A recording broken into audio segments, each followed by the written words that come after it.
again.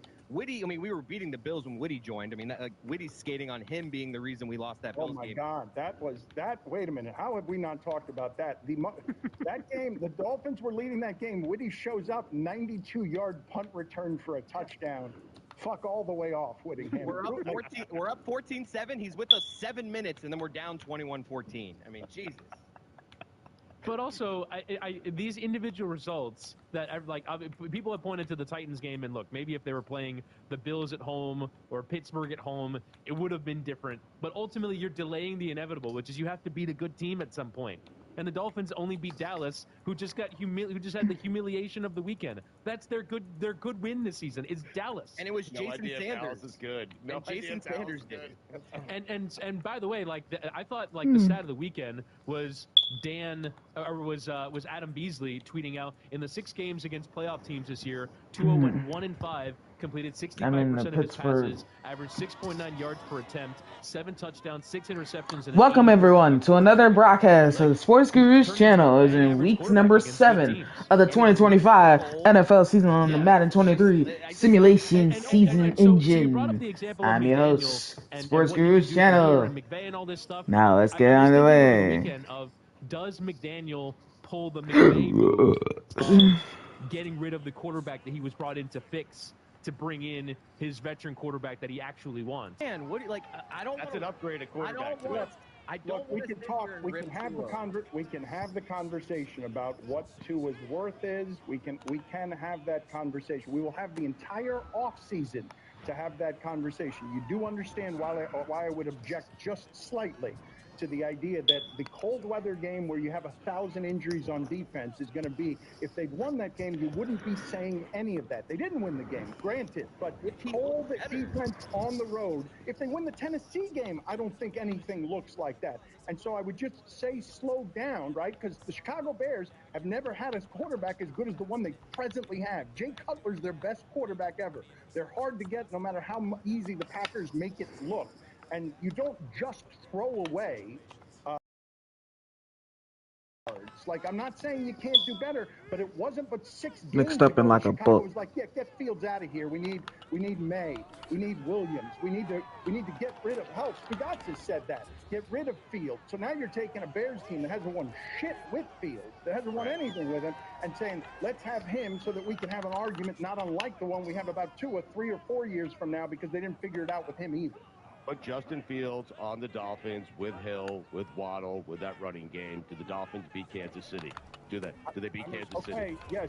Look, Fields makes plays with his legs, Dan. That's important in this day and age. He also doesn't lead the league in passing yards, and DJ Moore is really good. Like, I'm not saying he's Hill and Waddle, but I just saw L'Jarius Sneed hold Hill and Waddle in 2 games to 1 catch.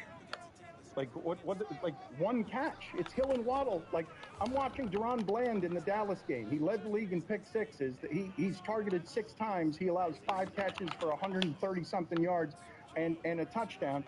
And L'Jarius Sneed in the cold, now that may be Tua, but in the cold, they couldn't do anything against a Chiefs cornerback that Jamar Chase said, oh, they're not that good. It's not like they have Jalen Ramsey or not. I would just talk. Try. This is my ride. I got to get as many possessions as possible. But he'd only be available to you, the Bears quarterback, Justin Fields, would only be available to you because the Bears haven't been any good. And the Bears have been terrible at quarterback evaluation for longer than the Dolphins have been terrible at quarterback evaluation. And you could have made the same argument about Matthew Stafford when he was with the Lions, right? Like, when Matthew Stafford was in Detroit, people were like, early struggles, but that's you can throw it up to Calvin Johnson, but I think the other thing too with the Dolphins is that maybe the answer, and obviously we're going to spend an offseason looking for the answer with this Dolphins team. Maybe the answer is that everyone was hurt. And that could be a perfectly good explanation. You lost 3 pass rushers. You lost your center. Tua was nicked up by the end of the season. Tyreek Hill couldn't go 10 plays without standing up straight. Jalen Waddle was definitely not healthy. You lost Javon Holland going into that last game. They lost a ton of guys going into the playoffs. Maybe the answer is, if we're healthy next year, which is no guarantee, then maybe we'll be better in these big games. But that's I'm with you on that. I think if we have a healthy roster, we have a better chance. But there's 2 key factors here. It's the lack of mobility and first possession. No, I could name almost every quarterback in these playoffs. When they get out of the pocket, I'm terrified. When Tua gets out of the pocket, I'm not. He's not. You're right. Chris, you've been making this point for a while, right? Josh Allen beats you because he can beat you a number of different ways, and you don't have to pay your running back. The Dolphins have figured out through system they don't have to pay their running back either, even though their Todd Corral with 4 The touchdowns. difference between what the Rams did and what presently faces the Dolphins is the Rams recognized immediately their mistake on Goff because they gave him too much money. He wasn't cheap. So the gift there, and we always forget this when we talk about trades, right? Like, we always forget this part. Goff was gone with the Rams not because he wasn't a good quarterback and not because they scored only 3 I'm not going points to in do the Super Bowl. He was gone that much. because they realized he wasn't valued. They paid him too much and had to get out from under the contract. If they were going to do that, better to do it with Stafford, who's a better quarterback. It really does depend what Tua is willing to take.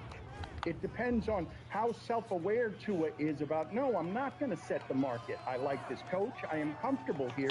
What do you guys need me to take? Is $100 million less what I have to take to keep getting this opportunity? Because I've already felt in my career what it is to play for a coach who doesn't believe in me. And that was pretty miserable for me. And last year was a whole lot of fun. I still led the league in passing. More concerning to me is you just wasted the healthy Tua year.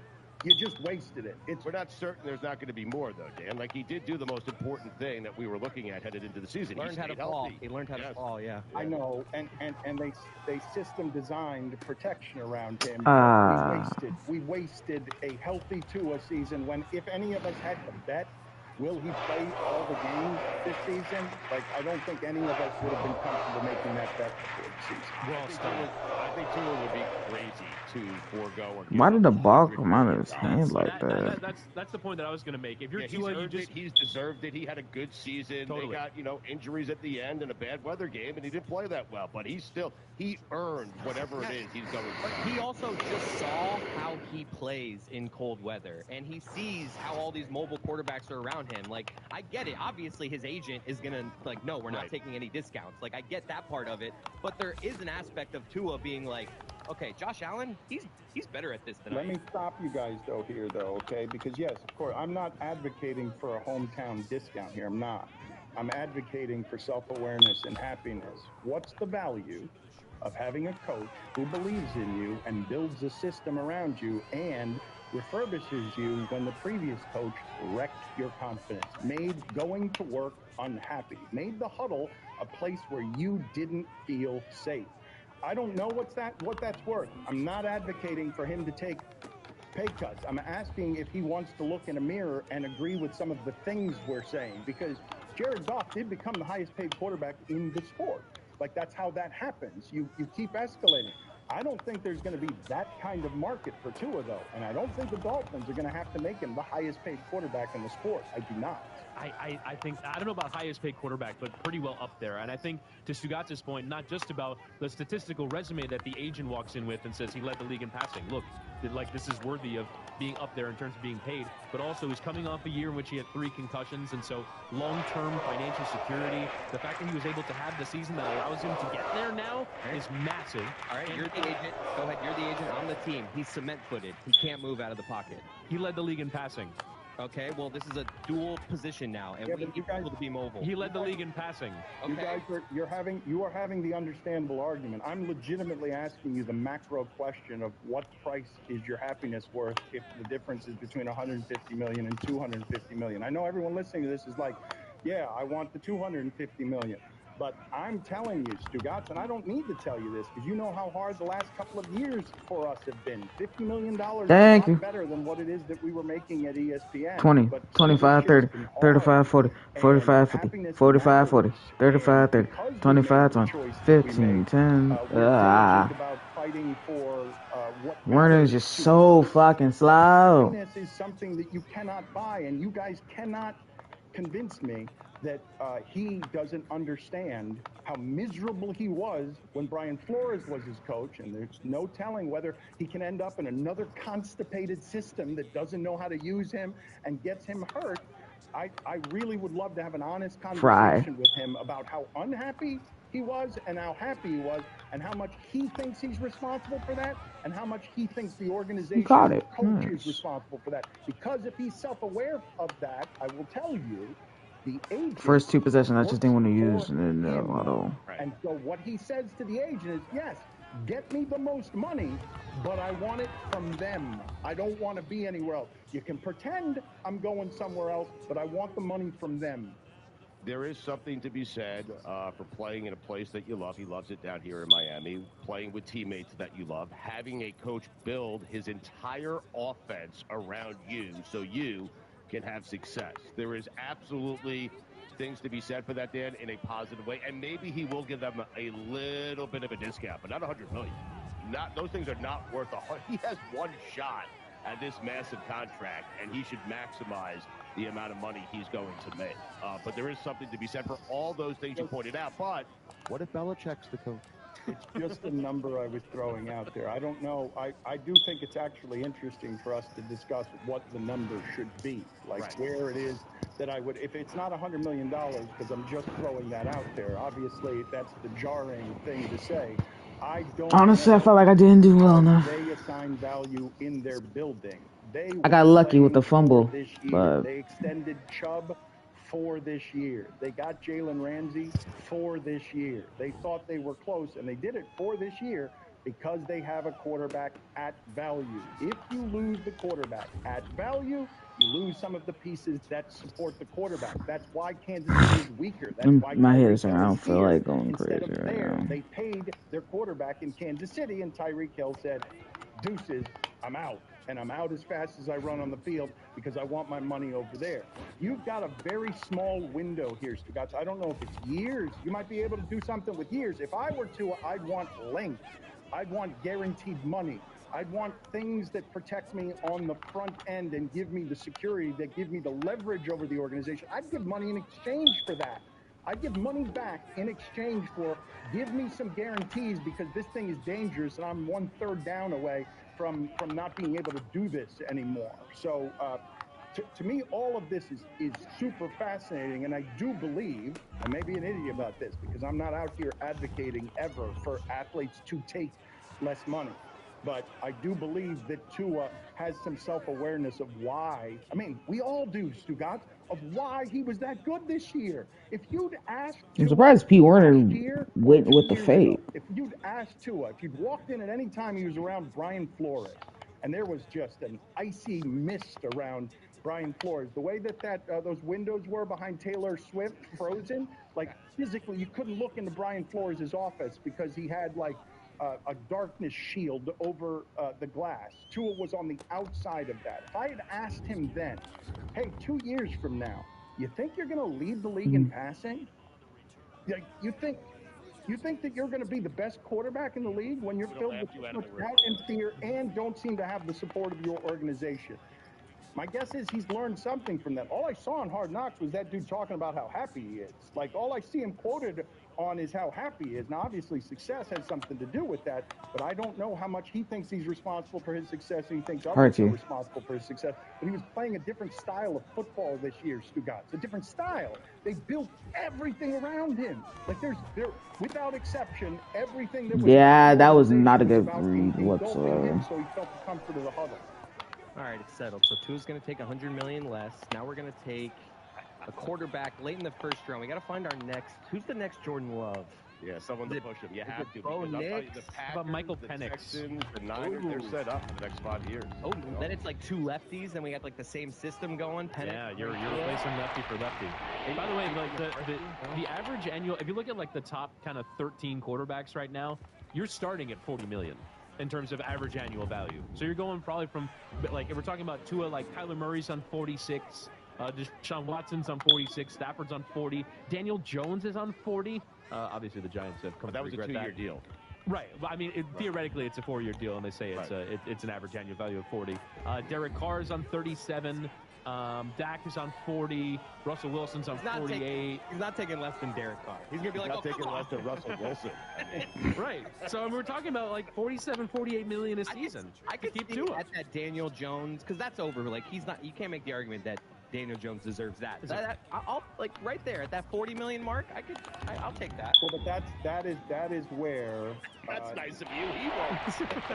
Yeah, that is exactly the name that is going to end all the arguments when you guys go back and forth on he's concrete-footed and he led the league in passing. As soon as anyone in the room hears, yeah, you're going to take less than Daniel Jones, he's going to drop his pants and shit on the desk. Can you guys tell me if you felt some of what I felt? Because I was legitimately surprised by this. I don't consider myself much of a hater. Taylor Swift, not like myself. It wasn't even her that I was mad at. But I couldn't control that it bothered me. It wasn't just Taylor Swift though. It was like a suite of 15 white people swag surfing. I think that's what it was. You want to do a doom square of 4 people? Yeah. Swag. Oh God, I've never felt whiter in my life. Oh, it is fun though. Whiter. Oh God. It is fun though. It is right. Yeah, no, Dan, you don't find joy in others having joy.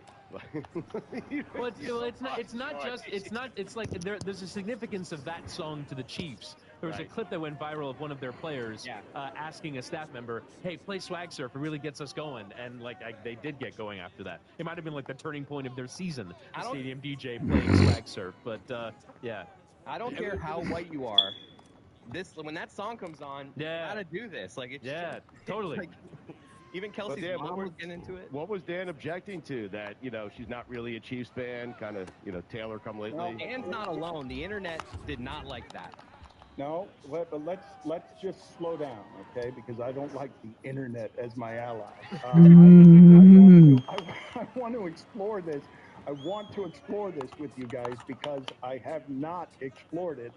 Beyond just saying, oh, I'm disgusting. Why would I get in the way of anyone else's joy? What's the matter with me? But I have no control over what it is I was feeling. Do things ever happen to you where you don't explore them? You just, you know what, it happened and you just move on? Like, why? You're always exploring, Lebatard.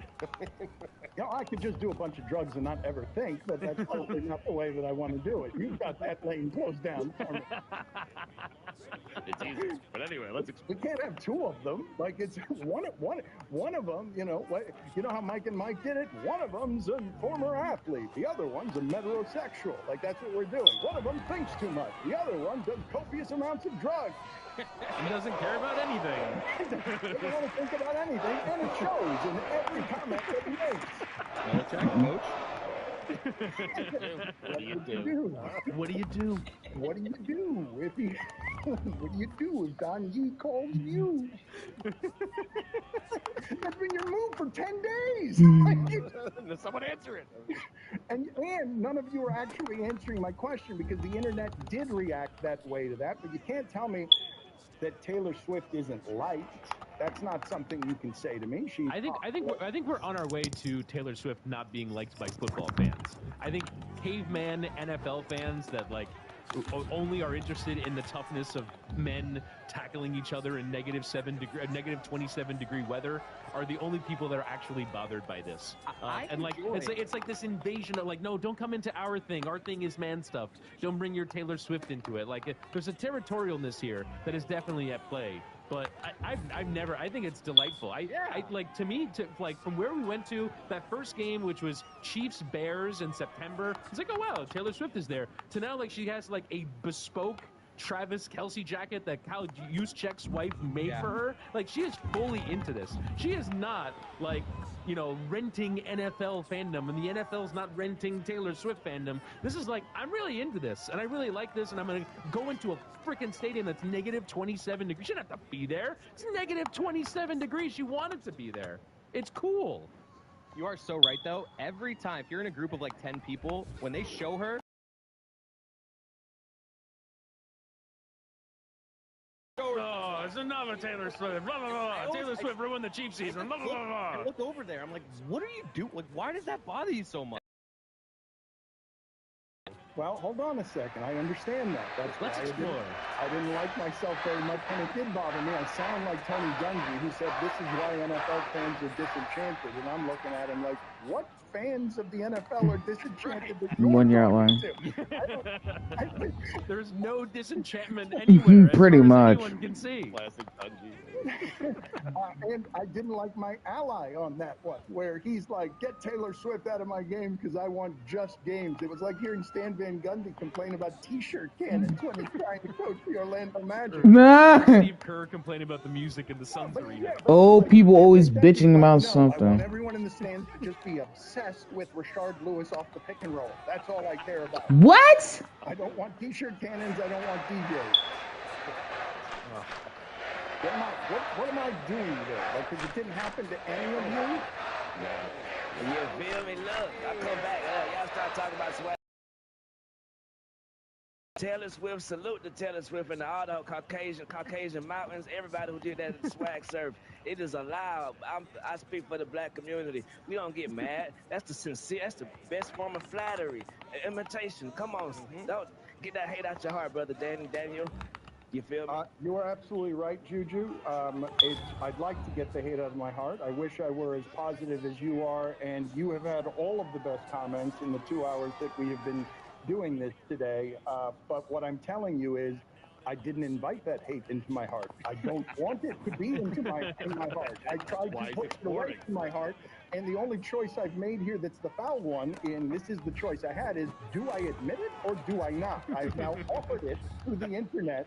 I have offered it to the Swifties, and what I'm asking you guys when I ask you to explore it is, I can't control my feelings here. It bothered me, and I don't know why. What's your best theory? What's your best theory? It's not that the Dolphins were losing. It's not that. It's not that she got here 5 minutes ago. Could it be Patrick Mahomes' wife, like seemingly to be like right next to her? Like she seems super eager to be next to Taylor Swift, so it might be like her. She is definitely very eager to be next to her, without question. It gives you like kind of like, oh, she's just trying to be around. Like that part makes you a little, but I don't know. I still vibe with it. I did the Macarena 20,000 times. If y'all got mad at me for doing the Macarena, I'll be mad. So let's let her do the swag, sir. Honestly, for me, it's the row of people above and below Taylor Swift. All her, all the hangers. What? The hangers on, if there are people to be mad at, it's them, not Taylor. What? People behind Taylor Swift. Bro, what the fuck, bro? Like they're only all doing it because Taylor. Now I'm kind of with Dan on this. Now I'm coming over to Dan's side. No, we got to back off of this because we got to side with Juju, and also because. And that was a passing touchdown too. Mike Ryan have now teamed up in the chat. Good to see that Mike Ryan had time for the chat, but not anything else we were doing today. And they've teamed up and come up with the real explanation, which is awfully simple, and I'm surprised that I missed it. I just hate women. Ah, damn. Yeah, that's what. 98. Come on, Mike. Yeah, do better. That's what Mike has contributed to our show today. That's not any Cam Ward information. He was texting me all weekend about all sorts of secret things going on in the shadows there. But you do love an icy mustache. I mean. Oh, do I? And I loved your conversation earlier on whether that was snot or something else, because it's the perfect mustache for the ice. I want to know what that was congealing in the mustache of Andy Reid. Right. You know what I was concerned with? I was concerned with the defrosting of the mustache. What happens when he goes back into a heated room and the frozen mustache is no longer frozen? Cheese whiz melts onto a plate. And also discarded debris. Just sort of melts Champion, it's a pool of orange and snot and victory and championships. At no point did he like think to do this move of like I'm just saying, you gotta clean your what's in there. He knows what's Get me a towel. Get me a towel.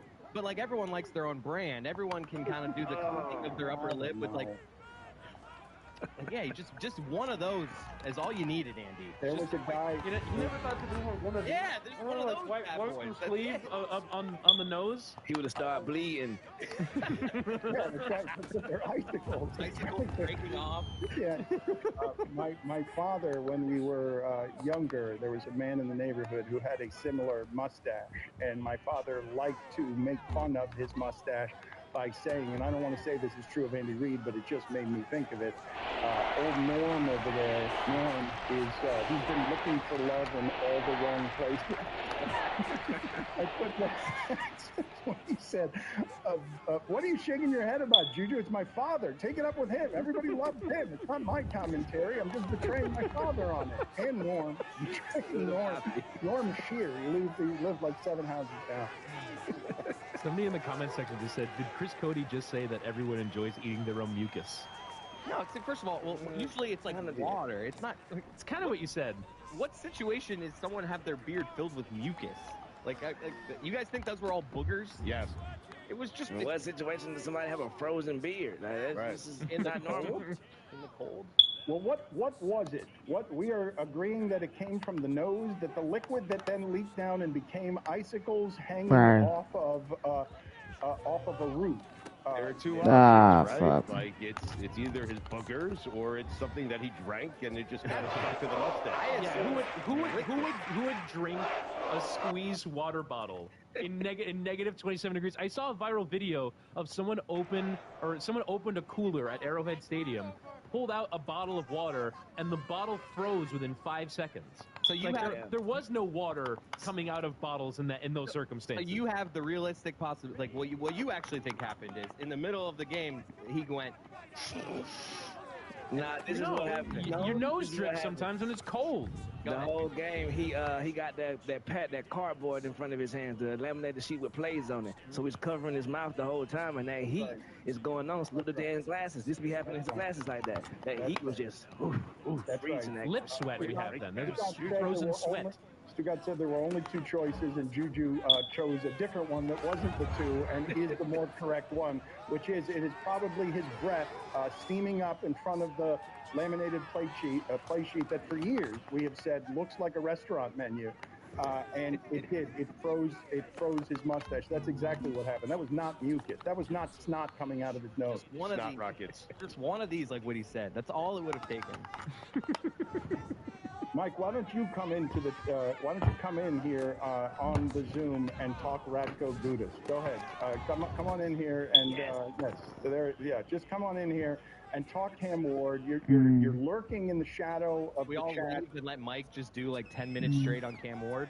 Yeah. Yes, what we should do is, we should leave. Yes, we should leave. Let's bring Mike on and slowly leave and just let him talk since he talked Panthers hockey. Go ahead, Mike. Look, here, we got 5,000 people for you here. Just come on here and give your information and tell us all of the important things that we need to know that need to be discussing that isn't the mustache of Andy Reid, which we did not spend nearly enough time. Not nearly enough time.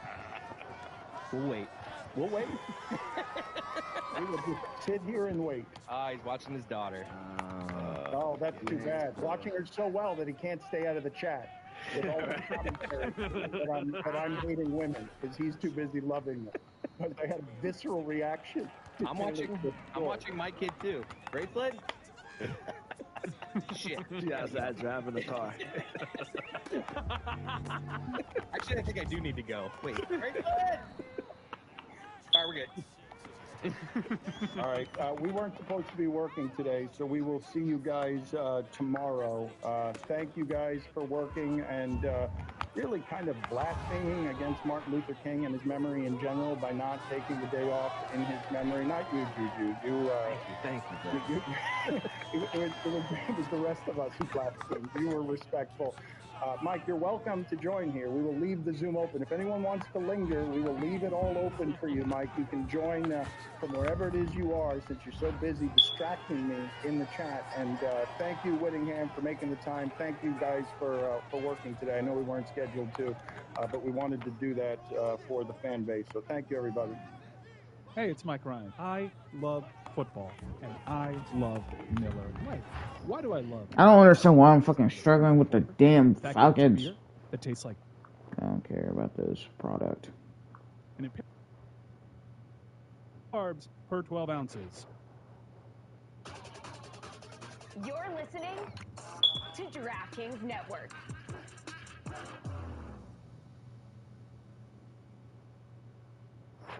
Feeling good about your fantasy draft picks, but not sure what to eat? Make it easy on yourself. Order in on DoorDash. Now you can root for your squad while your food and drinks are on the way. Yes, that means burgers, chips, dips, soda, pizza, wings, and so much more, delivered straight to your door. This is the Dan Le Batard Show with the I don't know what the hell happened. I actually called it the wrong week. It's actually week 6. Lucy is enduring her White Lotus punishment. Tony and Chris are handcuffed together. That's not a punishment. They just like it that way. Lucky Chris. We've got Greg Cody in studio today on a Tuesday. We've got a lot of enthusiasm. Do you have a back in mind? No! No, I don't, Dan. I had one last week. I don't want to spoil everyone. It's not like a weekly thing. It's You could have gone holiday excuse there. Yep. It is a weekly. It is a weekly. Also, Dolphin playoff loss. yeah, MLK Day. But he wants to make them playoff. special. That's what he said. Yeah, exactly. I'm with you. But it is a weekly thing, though. Well, not really. Well, it's not because you've decided to not make it one, but it's supposed to. You're paid as if it were a weekly thing. You know what? You don't want to spoil people. That's right. You don't want to have dessert as your main dish. Yep. You want to have it occasionally. Put it on the. Are you fucking serious? Dessert as your main dish, yes or no? The Dolphins now have the second longest playoff win drought in all of American sports. I don't know who is first. They have not won a playoff game this century. Ooh, let's all guess. They have not won a playoff game this millennium. Not the Lions. They have the longest playoff win drought in the NFL. You say it's not the Lions. The Lions were that, but they won with the coach who used to be the Dolphin coach, who we made fun of around here, Man Campbell. But I want to read you guys something and have you guys tell me, because Tony says the Dolphins cannot re-sign Tua. I want you to tell me which of these is most shocking. The last time the Dolphins won a playoff game, LeBron was a high school freshman. Nah. The Knicks were the defending Eastern Conference Wait, what? champions. That one. Hold on, Stugatz. I know you're the king of putting the jerk in knee jerk. Just hold on. The Houston Texans did not exist. Shaquille O'Neal had 0 championships. Tom Brady hadn't been drafted. 45, 40, 35, 30, 25, 20. He was 44. Nick Saban was still at LSU, and Bill Belichick was in his first season with the Patriots. This is a good one. Metallica filed a lawsuit against Napster. Napster. Sony released the PlayStation 2. A dozen eggs, 89 cents. I was a freshman in high school. Alicia Keys had yet to release music. Billie Eilish wasn't born. What's the best of those? Still the Knicks were the defending Eastern Conference champions? I think so, yeah. I mean, that's the... Tom Brady had not been drafted is pretty good. I think, let's see here, Steph Curry was 8th grade and Patrick Mahomes was 5 years old. Oh, my God. How about this? The top 3 songs on the Billboard 100 were, 2 of them were by Santana. By the way. Banger of the year. Wow. Unbelievable year for him. and now everything gets thrown into total upheaval. And Greg, I'm curious with your thoughts on this, because last night you saw, and I'm having a hard time with this, Scott. Quarterback evaluation has always been shitty. And now it seems Let's go. harder in a salary cap sport what you should pay the guys who may be in the class, in the realm of system quarterbacks. And when I see Jalen Hurts and that team collapse like that, and he's at $255 million. Hurts you. And he got the $255 million when that team was healthy and when that offensive line was the best in football. A.J. Brown leaves and you're all of a sudden like, oh, wait a minute, whoa. Looks different, yeah. And they gave him $255 million, and now their coach is at risk of being fired. And Adam Schefter wrote 6 weeks ago, he was safe.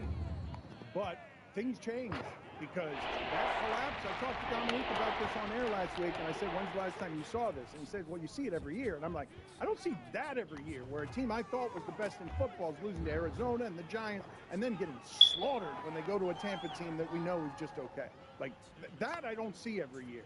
And Sirianni's job might indeed be in jeopardy. But I ask you, when I compare it to Jalen Hurts, because I saw both of these, we all saw both of these quarterbacks in college, and all of us would have argued that Tua was the better talent than Jalen Hurts in college. And then Jalen Hurts gets into exactly the right system and gets $255 million. 11 points in 3 minutes. System, and I don't know how to judge him based off the last game, Stugat, because I don't think it's fair to judge him off of those temperatures. Daniel Jeremiah said, among other things, that the playoff record of Drew Brees and Peyton Manning on the road, 2-5 and 3-5. When it's precision passing in bad weather, I don't make the assessment of my quarterback on that. But playoffs are the same time every year. You have to be good at that time, or else you're going to struggle. And the entire country is cold except Miami. Yes. Well, that's why the Tennessee loss was the crusher. People keep pointing to Baltimore and Buffalo. It was the Tennessee loss. You need home games. Right. You need a bye. But you also need a quarterback who can win wherever. You need a when Buffalo plays Kansas City might get slaughtered, but the reason people think Kansas City has a chance in that game is because you believe in their quarterback. Of course, yes. You believe Patrick Mahomes, even though he hasn't done it yet on the road, you believe Patrick Mahomes could stroll into your stadium and give your team a chance to win. And in all likelihood, then he will. He will give his team a chance to win that game. I think it will be a close game. But yeah. Quarterback you want. Jalen Hurts is better than Tua if you factor in the all-around game. Jalen Hurts is a true dual threat. The guy's got 40 rushing touchdowns. Tua brings you no legs, brings no legs to that position. And so by that measure, I would rather have Jalen Hurts. As a quarterback, as a passer, as an accurate passer, there's no question that Tua is the better quarterback. So what are you looking for in your quarterback?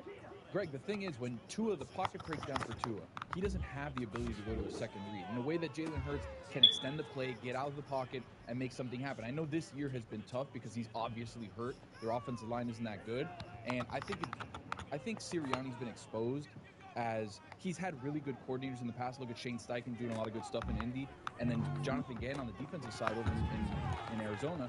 You're looking at now a coach who's kind of like in flux, but when you look at that and compare Hurts with Tua, when you compare that with Tua just can't play in a muddy pocket.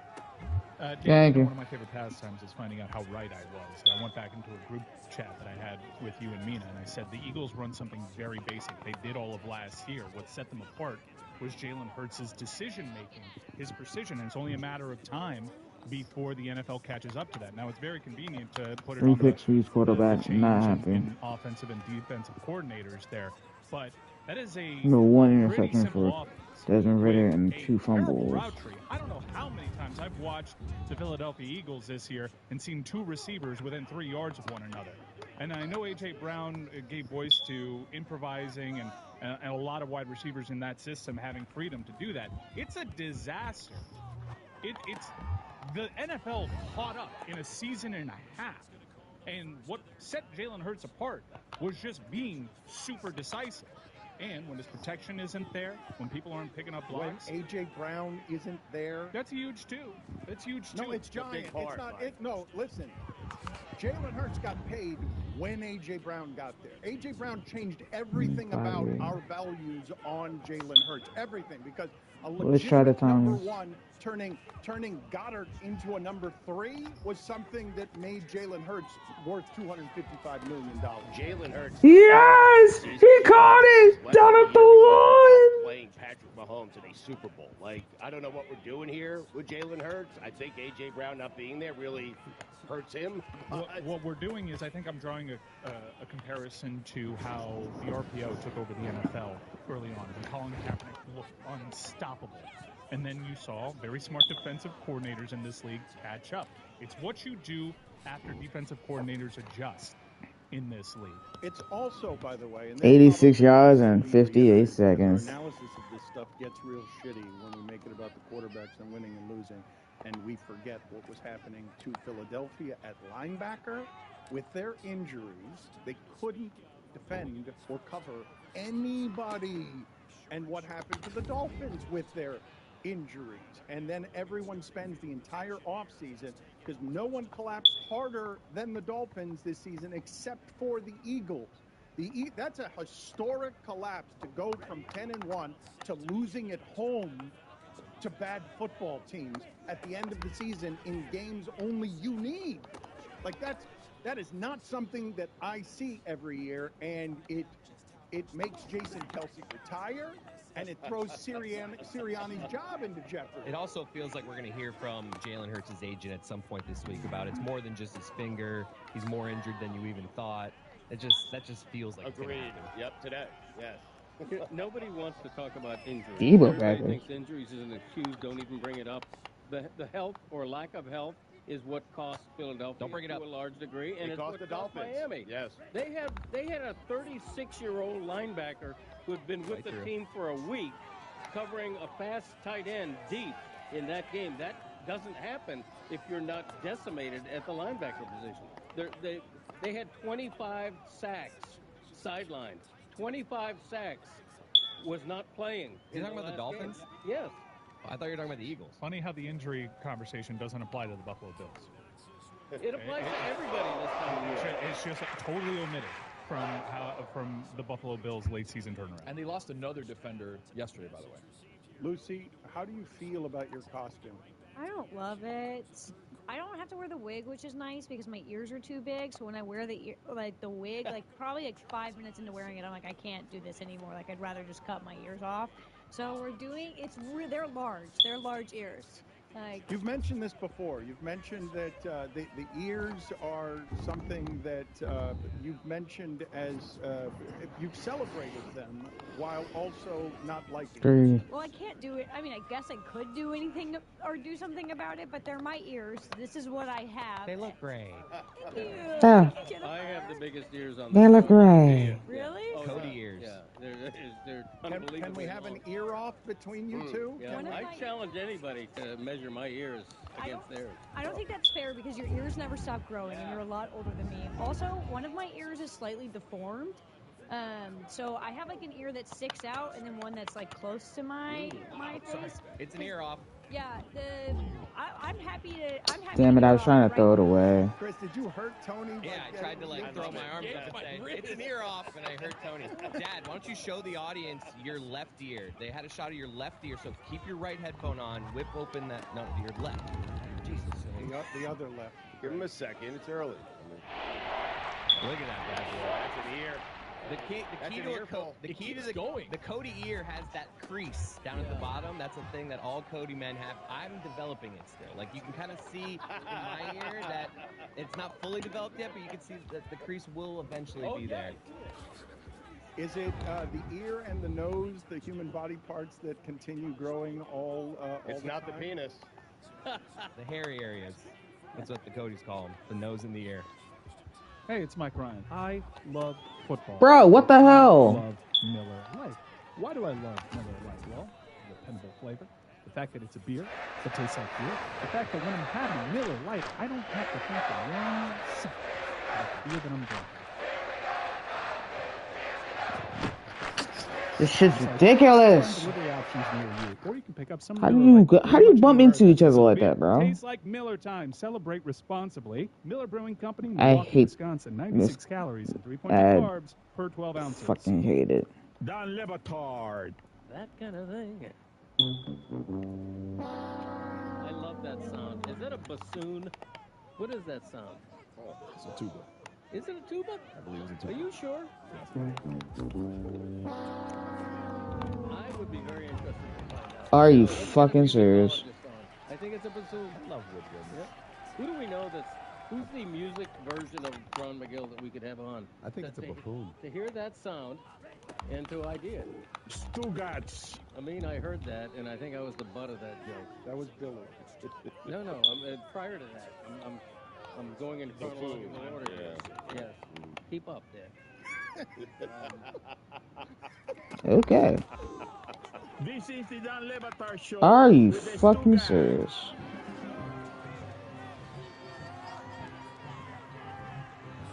Speaking of Cody's, we have a controversy inside the brothers Cody. Dick Cody and Greg Cody are feuding a little bit. Dick Cody has fired off an angry email to his, it's his little brother, right? Yeah. Uncle Dick is 9 years older than me. And Uncle Dick is among the strangest people in the universe. 45 yards. Greg Cody isn't exactly like Uncle Dick is because he married and had kids, and it made him turn into a more functional adult, but not necessarily a functional adult. And so Dick Cody has written an angry email in which he writes to Greg Cody angrily, "I did not invent Badea." Angry, pissed off. He is saying it is from the original Rick and Suds show. He just wrote this morning. Do you want to read? 8:19 a.m. It's odd to get pissed off when someone is claiming you invented something and you're like, no, I didn't. Well, he doesn't want credit for it. And Greg Cody is feuding with an assortment of people. He's also feuding with this show. He's taken this gripe public on his own podcast, the Greg Cody Show, featuring Greg Cody. Right. Thank you. It came up on the podcast that I'm claiming intellectual rights to free, and you have to say it like that, or else it isn't authentic. Yeah, And quite frankly, wait, he scored? Oh wow, I didn't notice. My intellectual property for profit. I legit didn't notice that he and scored. The Greg Cody Show now has its own Get my quarterback back in his zone. T-shirt on the market Stupid today. if it has to be with 30 the yards. spelling of Why can't it be 5 There's a or market for this shirt. 15 yards? We're gonna find out. Free shipping with the Greg Cody Show. That's true. That's true. But anyway, so today only. Okay, I'm going there. On the show, I claim to have invented and that's my intellectual property. Right. And Uncle Dick, at 8:19 this morning, Which is noon for him. right, huffing and puffing, he says, "FYI, I never claimed to have invented the phrase. It is from Rick and Suds radio show where a caller would imitate barnyard sounds. Hee-haw 3, donkey, and badap, chicken were the ones that suck. So what? The ones that That's stuck. a chicken? Yeah, badap. Oh yeah, you didn't know that? I thought it was you saying batter up. You didn't. Wait, did you steal Hee-Haw 3 as well? I didn't steal either of them. I invented the phrase. I don't believe as a umpire making a call. Hee-haw 3, badap. Ah, here we go. That's the phrase, and it's mine. It's my intellectual property. Yes, sir. But kiddingly, it came up on the podcast that Uncle Dick claimed to have stolen it. You burned us once, you Invented ain't it. burning Now us he's again, saying bitch. I never have invented Yeah, it. So it's like become a shit, big thing in my motherfucker. family. Thank God both of my parents. Thank Thank God. I mean, or else they would be hurt by Why are you the out of brother. Why are you out of breath? They would be hurt by Why the are brother. you out of breath? I'm not out of breath. I could run a 400 lap fucking around yards the to Desmond Ritter. I mean, it's a small You world. have got Run a to be lap around fucking the room, serious sit right down, now. and let us look Like at I you. said, Madden's It's bad that this defense is genuinely just makes me nervous. shit.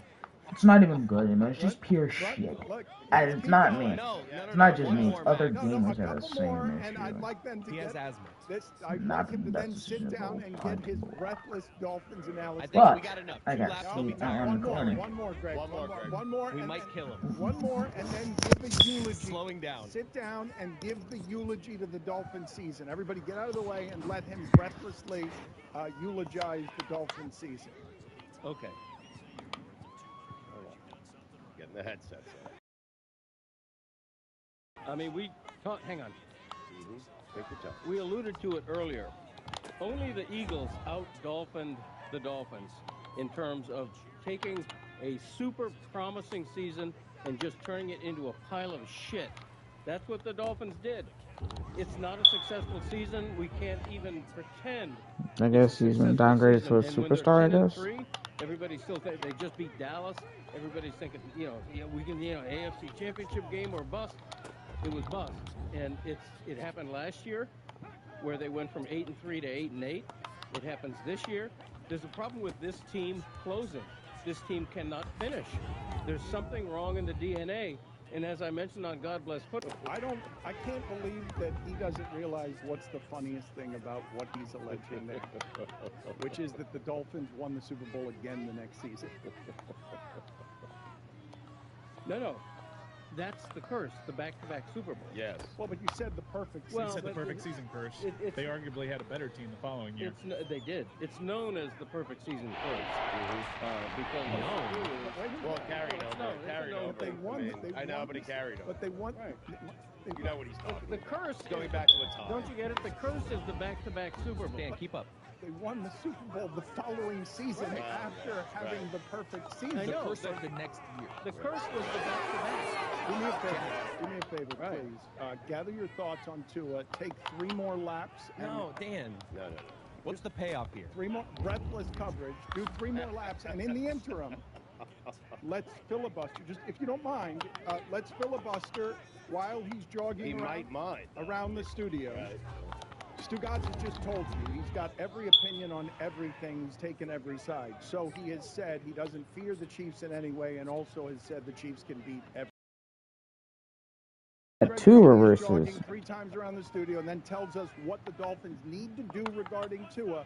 Please play Stugotz's take from last week again. Everyone back off and give him a lot of room here, because this is a master craft.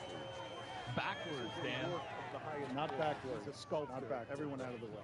Dan, this time of year, everyone talks about teams they don't want to see come playoff time. How's that feel, A Block? team that I actually want to see come playoff time. I want to see the Chiefs. I want Patrick Mahomes strolling into my stadium with max confidence. I want Travis Kelce. I want Taylor Swift. I want the team that lost to Jordan Love. I want the team that lost to Aiden O'Connell. I want the team that trailed 17-0 to Jake Browning. That is the team that I would like to face in the playoffs. That's the team, indeed, that I would want to face in the playoffs, because that team is not very good.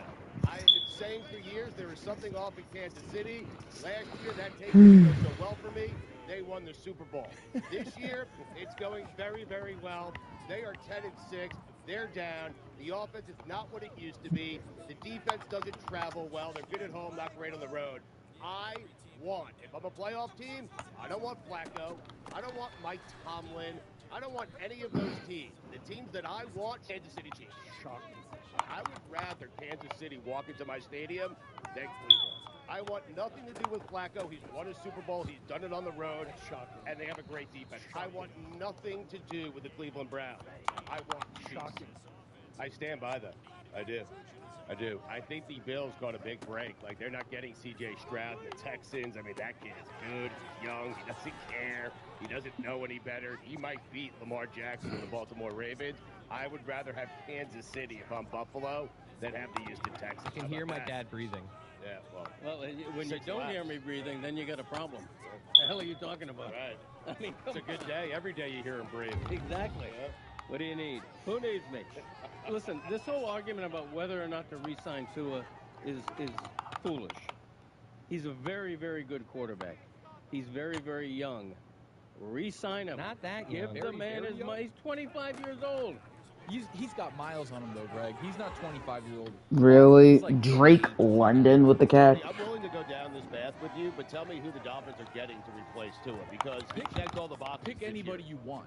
What I saw from Tua in Kansas City in that weather, hey, you're going to have to go do that everywhere. Buffalo, Baltimore, Cleveland, Kansas City, wherever. You got to do it. Tua just told me right there, hey, I can't play in this weather. Everything has to be perfect for Tua to be great. And you're going to pay somebody $200 million for everything to be perfect? Oh, luckily for the Miami Dolphins, Baker Mayfield is an upcoming free agent. The touchdown maker. Kirk Cousins? I'd like to discuss for a second what happened in the Cleveland-Houston game, because I know C.J. Stroud is good, and I was still shocked. That's the best defense in football. I thought that defense could wreck anybody. Bad home road splits for that defense, but they were terrible. Yes! C.J. Stroud, a jaw-dropping performance. Just a jaw-dropping first half performance. Yeah. Incredible. And he doesn't have what he had earlier this season. But with Tank Dell being out, and now they lost Clearly. Brown, Nico Collins is very good. Nor Brown out. But Nico Collins was better when they had Dell and multiple options. Oh, Tank Dell looked like he was on a special trajectory. Yeah, right. He's going to be a good player if he bounces back from that injury. But he's a special quarterback from that regard. Tank Dell goes down, and Brevin Jordan steps in and has a 76-yard touchdown. How about that Brevin Jordan play? Crazy. Incredible. Yeah, good weekend for UM tight ends. People forget. Njoku I picked and Houston to win in an upset in my predictions. And in my prediction capsule, I said Joe Bruh. Flacco throw to interception because that's what Joe Flacco does.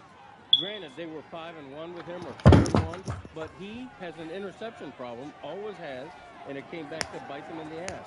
And that's partly why they lost that game, along with the defensive collapse.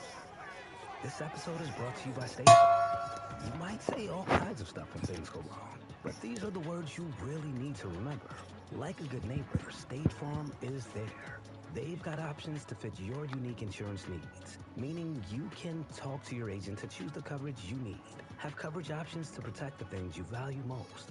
File a claim right on the State Farm mobile app, and even reach a real person when you need to talk to someone.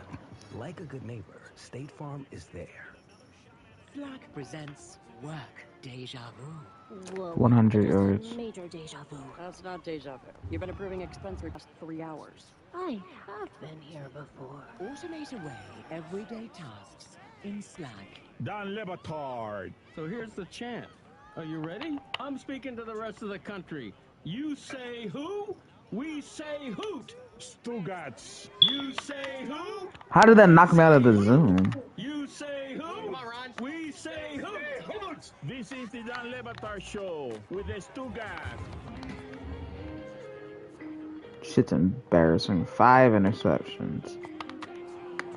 Philadelphia Eagle fans, Stugatz, have an earned reputation of being especially nasty in fandom, and the things that get pointed Thank you!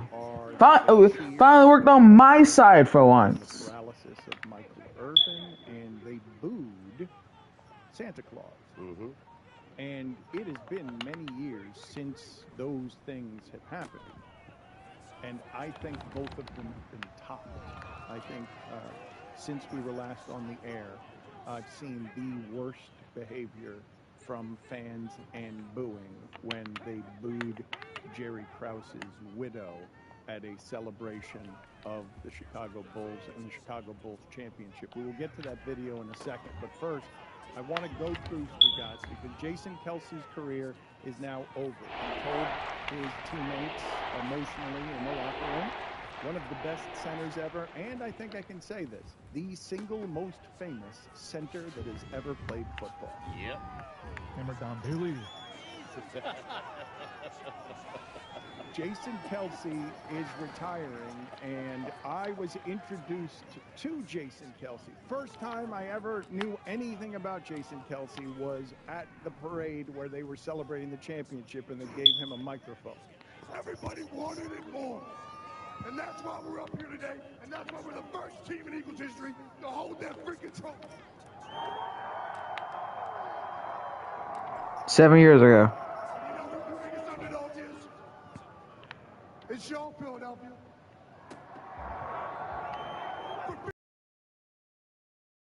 For this. You want to talk about underdogs? You want to talk about a hungry dog? For 52 years, you've been starved in this championship. You know what's up. You know everybody wonders why we're so mean. Everybody wonders why the Philadelphia Eagles aren't the nicest fans.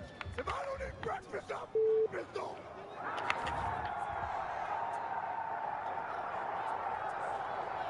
Really. I'm glad a lot of people got rid of Madden because the game quality is trash and there's glitches everywhere. And nobody likes our fans. And you know what? I've just heard one of the best chants this past day. And it's one of my favorite, and it's new. And I hope y'all learned it. I'm about to drop it right now. You know what I gotta say to all those people that doubted us, to all those people that counted us out, and everybody who said that we couldn't get it done.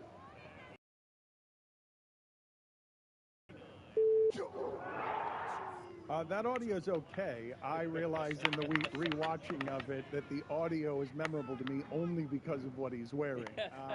And Jay a Giant.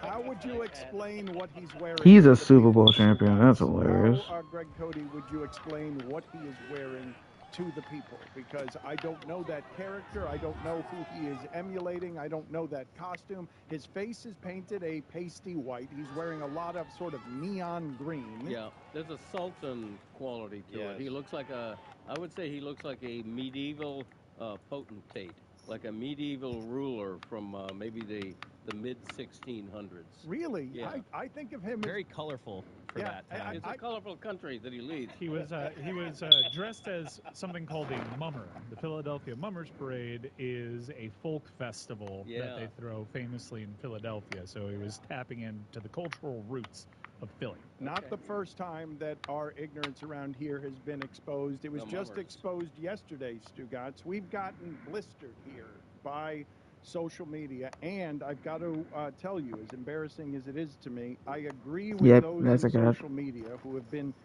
very critical of us the last couple of days because of the following. Jordan Davis writes in, I love you guys, but y'all have never sounded dumber than when talking about mustaches and coals.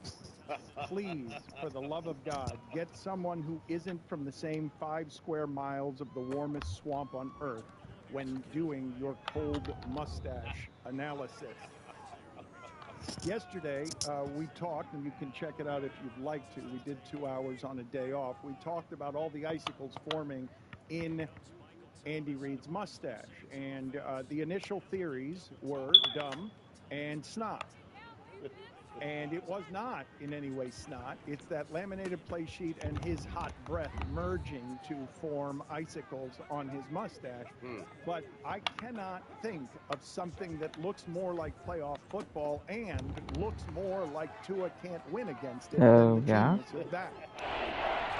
The genius that we are presently looking at that has, it's not small icicle formations. It's you've left your home for the winter and no one's been cleaning up and you've come back and this is what's hanging from the gutters. Great. One of those is sharp. Like if there is a shorter person standing beneath Andy Reid, they may be impaled. Yes, one of them is long. It is a long icicle that if you broke it off, you could shiv someone with it. That is his hot breath genius forming and congealing to hang under his nose, making the mustache twice as big as it already was, and it was plenty big before that. So we were supposed to know that, huh? Yes. Well, yes. I think most people in the cold would know that that is not a lacking hygiene NFL coach that has long, long strings of snot in his hair. Yes, we were supposed to know that. That is the correct answer to that question.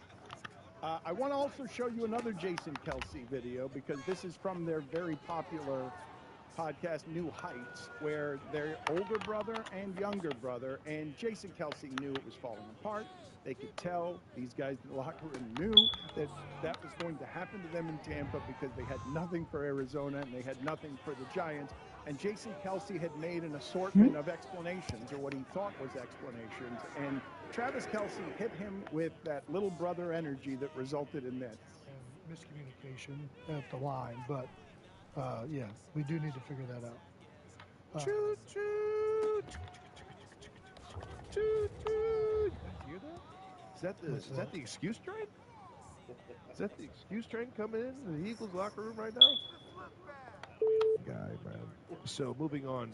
No, first 10-point. Well, actually, clock management on the final drive. Are you guys thinking about that on the final drive or what?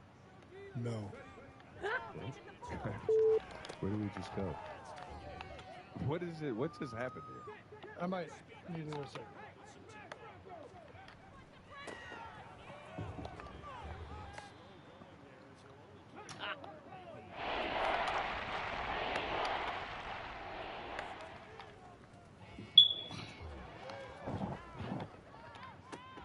Somehow, some way. Alrighty. Well, as you can see, I look a little bit different. Travis hit me in the feels a little bit, so we decided to postpone the show. We started recording that Monday night, and now we're back Tuesday to record the rest of it because I need to calm down. If there's anybody that knows how to get under my skin, it's Travis. The best part of that is that they did it the next day, and Travis was like, oh, we'll just make it seem like it was one thing. He's wearing the same outfit. Jason's like, screw you, I'm wearing a different outfit. I hate you. I'd like to isolate, if we can, the sound of Jason's menacing exhale as he sips the coffee and then evidently eats an angry grape of some sort. We've all been there. He threw in a little zinni. Yeah. Looked like a grape. He's pretty mad. He's pretty furious, and only your little brother can do that. to you. And the look on Travis Kelce's face right there tells you that he has been doing that for many, many years. I got him. Let's go ahead and go to that sound, Stu Guts, because I want to get your thoughts. Put it on the poll, please, Juju at Levitard Show. Is booing a widow worse than booing Santa Claus? Because Thelma Krause also put on the poll, are we still making Thelmas? Jerry Krause was the most unpopular member of that champion Bulls dynasty. He was management. He was trying to keep costs down.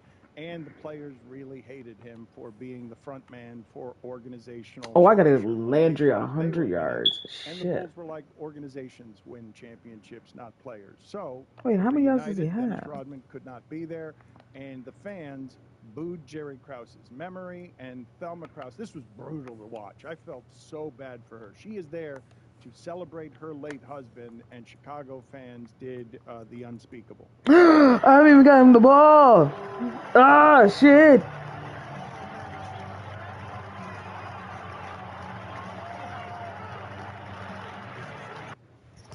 I gotta go eat something real quick. Damn, it's already 9 o'clock already?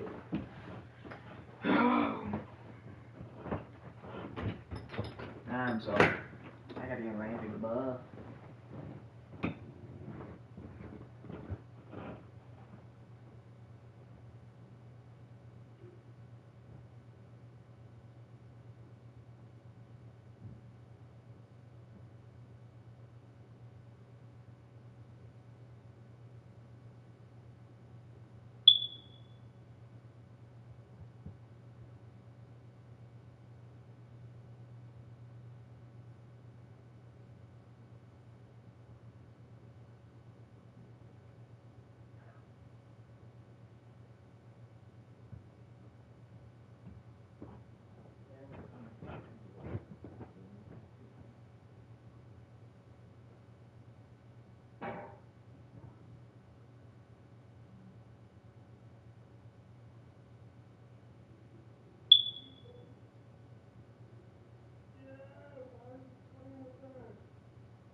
that. Like, because she's being soothed, that she's got, I don't know who that was behind her, but someone is trying to comfort her. You can't boo her. I do understand why Bull fans, if Jerry Krause were still with us, would boo Jerry Krause because they view him as but they weren't booing her. They were booing him. I know you don't do that when she's representing Jerry Krause. You just don't. But I understand Bulls fans' frustration with Jerry Krause because it's perceived. They think that he's the guy that broke up that dynasty. They do. She was on the Jumbotron. Like, it gives vibes of booing her as well. The whole thing is so gross, and I don't like the poll question. Obviously, booing her is way worse than booing Santa. I don't know about that. I mean, it's Santa. It's Santa. You don't boo Santa Claus. I mean, Santa's got a good Q rating. Damn right he does. Best ever. I've never heard Santa booed. Can't say I've got a lot of experience hearing widows booed either at celebration ceremonies. Betty White. Not helpful. Q rating? Yeah, higher Q rating than Santa. I'm with you. Betty White. Yeah. Put it on the poll, please, at Levitar Show. Does Betty White have a higher Q rating? Oh, it's a helpful poll question now. Than Santa. Only because I need a transition. Mike Ryan has finally admitted that he was wrong about the Miami Heat. Yeah, I made Jeremy Taché come into work. He's not on our show today, but I made him come into work today so I could pour my coffee and explain to him that, you know what, I was possibly wrong about this Miami Heat team. They're better than a playing team. They are super frustrating. Probably this might be because of their playing style. They're the most hateable incarnation outside of the Big Three era. Miami Heat. They are deeper because of how this season has gone on.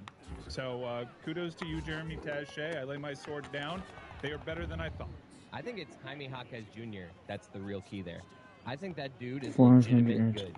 I think he could be the leader of this team 4 or 5 years from now when Jimmy's gone. I could see him being the best player. 4 or 5, that's like 2 or 3 years from now. You're saying that as if you're just discovering it. No, I'm just saying. I know he's been thought to be good, but I think he's that good. I think he could be the best player on a team. Leading a team to a final. Not now, but in a few years. Okay.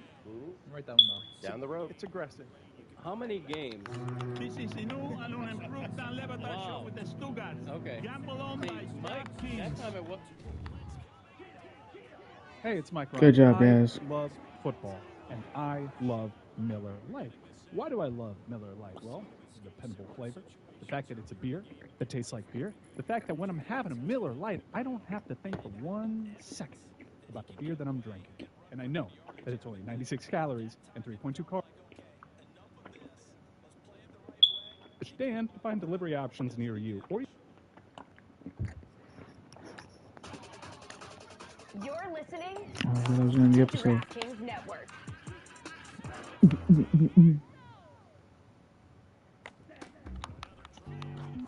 Folks, this year the big game is not just for football fans. It's time to go all in on food. Tums and 500 DraftKings yards. have teamed up to create a free-to-play pool so you can get in on the action and keep on snacking. There's a share of $10,000 up for grabs. To take home the cheddar, just make the right picks about America's game day grub. Play free in the Tums Prop Bites pool on DraftKings to score big without the burn. Learn more at TumsPropBites.com. Eligibility restrictions apply. Void where prohibited. See DraftKings.com for details. Welcome to the Big Suey, presented by DraftKings. Why are you listening to this show? Yes, Miller, and he's in the zone. I'm sorry, I'm not going to apologize. I gotta give my boys some The yards. difference seems to be this imaging. I have been tempted in Plus, I didn't want to get a touch. walking past tables to grab somebody's prize if they're just there. If that hasn't happened to you guys, I've done it.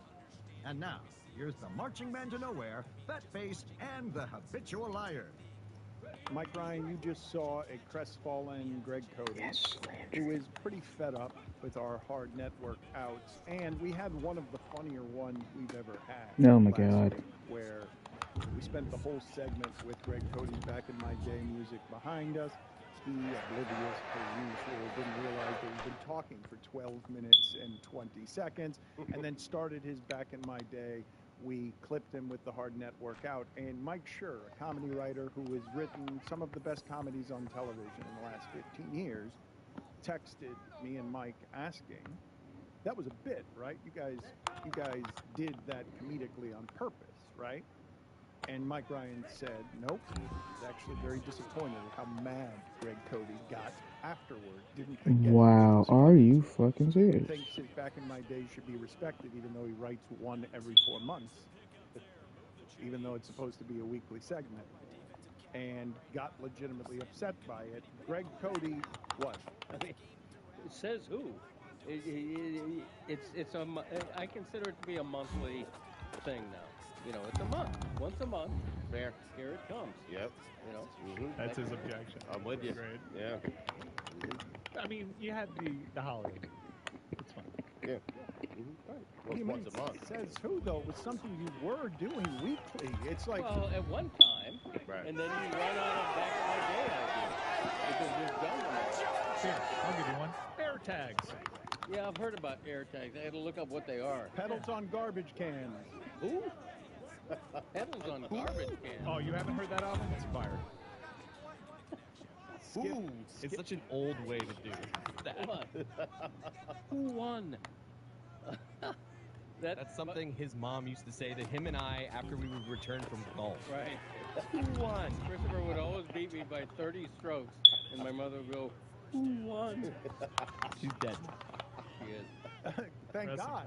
Thank God, as Greg Cody said earlier, thank God his parents are dead. Well, I meant in the context that they're not here to see my brother and I bickering. By the way, a quick story about Uncle Dick. When we were talking about Tracy and, what's his name? Tracy Kelsey?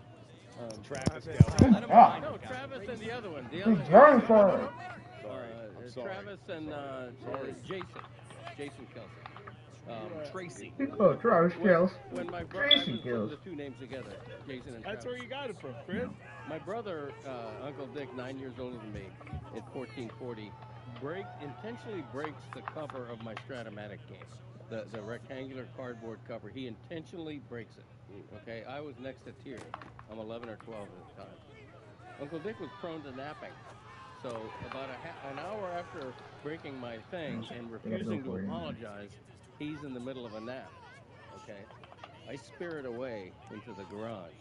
I get an empty Maxwell House blue coffee can with a lid on it. With a I plastic can't tell you how great the details in this story. Okay, I feel transported back to the 1960s. Into that coffee can, quietly, in another part of the house, I put about 20 or 30 pennies from a penny roll. Okay, the can has a lid on it. I go to Uncle Dick's head in the throes of a beautiful nap, sound asleep, and I suddenly, violently shake that coffee can and startle him awake. And that was my revenge because it was a beautiful thing. All of a sudden, I felt like I will sacrifice that Stratomatic cardboard cover for the joy I get and for the anger I see in my brother. You think he'd remember that? Yes. Oh, yeah. Who won? I bet he would. Who won? I won that one. Right. I guarantee it. I think Uncle Dick would remember that, as a matter of fact. You got him. I did then, yeah. Unless I'm making up the whole thing, which I'm not. Wait, what? No, unless I hope you are. Unless I'm making it up in my mind, because it's over the years, it's grown into something that I think actually happened, and I'm about 85% sure it really happened. Question yourself. Can we ask Uncle Dick, or is it too late? No, you can ask him. I don't care. Okay. I want to show some video here of Nick Sirianni.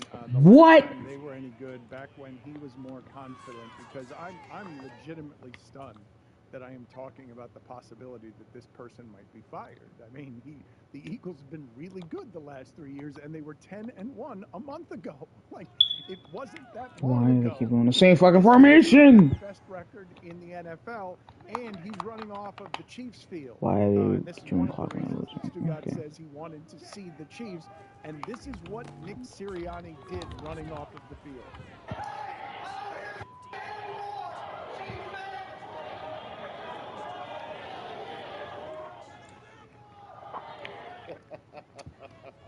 That's not aging well. Tony, you're expecting him to be fired? I need him to be fired, Dan. I'm not expecting him to. I need him to be fired. He lost the locker room. When you go 1-6 in your last 7 games, you can look at the game between the Bills and the Eagles when it went into overtime. I think the Eagles were 10-1 at that point, and the Bills, I don't know what, ended up with the same record. You go to Tampa and you lose. I know no A.J. Brown. I get all that stuff. But you were exposed as a coach. You lost the locker room. He's got to go. You say you lost the locker room, though, but A.J. Brown was interviewed recently and actually caped up for Nick Sirianni, saying that Nick Sirianni bought a lot in that locker room by taking the blame for something that went sideways at the end of the game when it was on improvisational receivers. A lot of guys said the same, Tony. But also, A.J. Brown took off all the Eagles stuff from his IG. Did you what are you reading for that? Did you see Luria, though, in that suite late in that game? Luria. Whatever. You saw him. He looked pissed. That looked like they usually look pissed in that situation, but that looked like a guy that was going to fire someone. There are betting odds on Eagles' next coach. I kid you not. Sportsbetting.ag. Bill Belichick 5-2. Ben Johnson, What? That was triple coverage. Harbaugh both 4-1. You can get odds on anything, but the point is there are odds out right now, assuming he's going to be fired. That's why these guys' jobs are in jeopardy, right? Like Mike McCarthy, Sirianni, all these guys, because those two are looming. I mean, Harbaugh's looming, Belichick is looming. It's the combination. McCarthy would be fired either way. Also, Sirianni bringing in Matt Patricia halfway through the season is unexcusable. You know that everything he does is terrible. It's either inexcusable or unexplainable. It's both, Dan. I combined it, just like Tracy. Pencil in the ear, though. Still got it. Guy sucks. It just gives off, I think he knows what he's doing, though. Like, when I see that pencil in the ear, I'm just like, he's got it. He's got a backup plan. When the play sheet is laminated and he has a pencil in his ear, it doesn't give that off.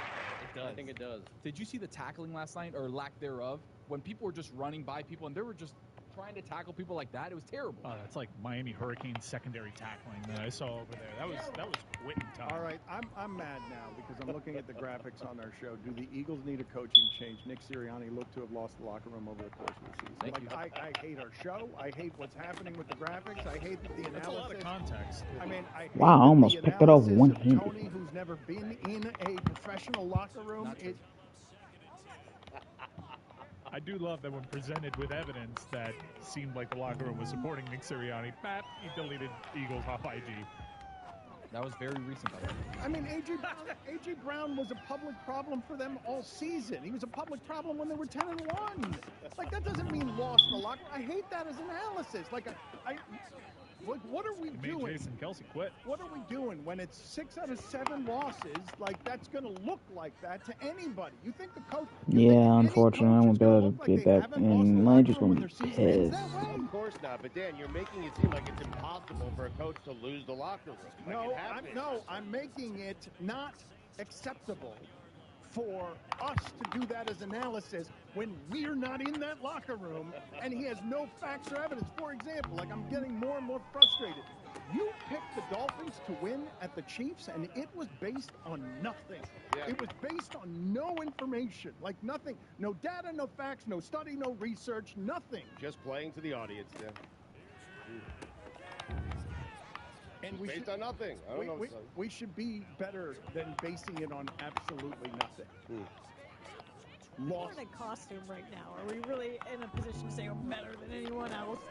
And a feeling. Tony and Mike are like grazing up against each other. We don't have much space. There's only like 3 links. If we can zoom in on this, there's only like 3 links on this chain. So we have to keep our hands very I keep thinking he wants to get my attention, and then sometimes I think he's just trying to, soothe me. You know, I said the Packers would beat the Cowboys. That was also based on nothing. 650. Well, but Stugatz, here's the thing. You've been getting perpetually in trouble for many years with the things that you say on the show. Most recently with your take on Lamar Jackson that now has everyone calling me a racist. What? Because of your, the way that, what do you suppose? You're oblivious to this? You're not aware of what's happened with your Lamar Jackson take? I mean, he's a good quarterback. Not now when, though. Was this the do it in the playoffs take? I don't think that was racist. I don't care about your MVPs. I'd win a championship while he makes Joe Burrow the best quarterback in the league. We're often a little quick to that one on social media. I don't think Sue's racist is all I'm saying. Well, thank you, Mike. I'm not sure. But you don't think? I don't think. You don't think so? I mean, you can never be totally sure. You can never be totally sure, but you have not seen, you're not aware of what you've brought our way with your Lamar Jackson take. I got to be honest. I just say things into a microphone, and then I leave, and I don't pay attention to anything that happens after. Landry, what the fuck was that? That's a good plan. I like that.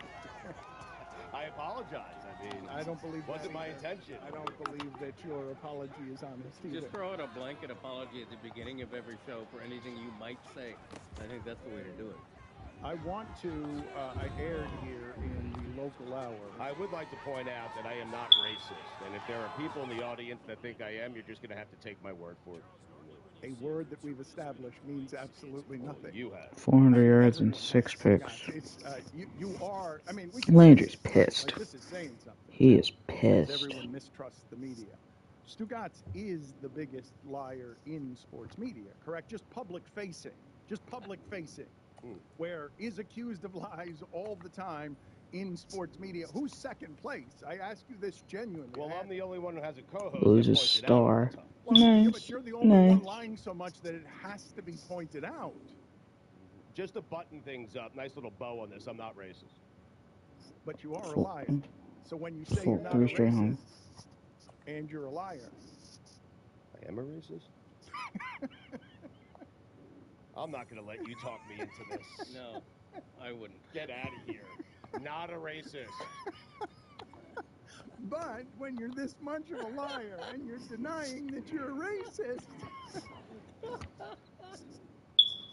Stugatz here from my friends over at Simply Safe. Been telling you about them for years. Why? I have had their home security system in my house for many, many years, protecting both me and my family. I would not recommend anyone else. In fact, they were named best home security. I mean, I tried to get you the ball, but by U.S. News and World Report. Simply Safe is comprehensive. you can't get mad at me that the defense locked you down. But fires, floods, and other threats to your home, getting you the help you need. Simply Safe prioritizes your privacy. That's why their indoor security cameras are the only ones on the market with physical privacy shutters to ensure your privacy 24/7. The young Simply guy, Safe so for 60 days, having risk-free. If you don't love it, return your system for a full refund. Keep your home and family safer than ever in the new year. As a listener, you can save 20% on your new system with Fast Protect monitoring by visiting simplysafe.com/DLB. Customize your system in just minutes. That's simplysafe.com/DLB. There's no safe like Simply Safe.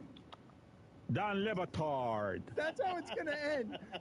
The mailing it in end of the retirement, Chris, go get me this. It's just going to be him coming out and hitting the 1 or 2 notes of that kind of thing. Race and home you know 99 it, overall. and just giving us finger guns and leaving. Baby. You should listen to the Great Cody Show podcast because that's all we do for 55 minutes a week is just say catchphrases. We even make songs about them. And you know it is a song, for crying out loud. That's great. Hopefully that's a Suey nominee for best song. And you know it, baby, and you know it. Stugatz. And you know it, baby, and you know it. And you know it, baby, and you know it. Baby, and you know it. This is the Don Lebatard Show with the Stugatz. I just saw something that I understand, Stugatz, so it can't be surprising, and yet it's still shocking. I've mentioned this a couple of times recently, and put it on the poll, Juju, at Lebitard Show. Can something be not surprising and still shocking? I just saw the Atlanta Falcons put out with a picture of Bill Belichick. Interview complete with Bill Belichick. And I'm looking at it, and I'm like, I mean, does Belichick really need to sit and interview? Like, what are we doing? You offer him the job or you don't. I mean, what do you...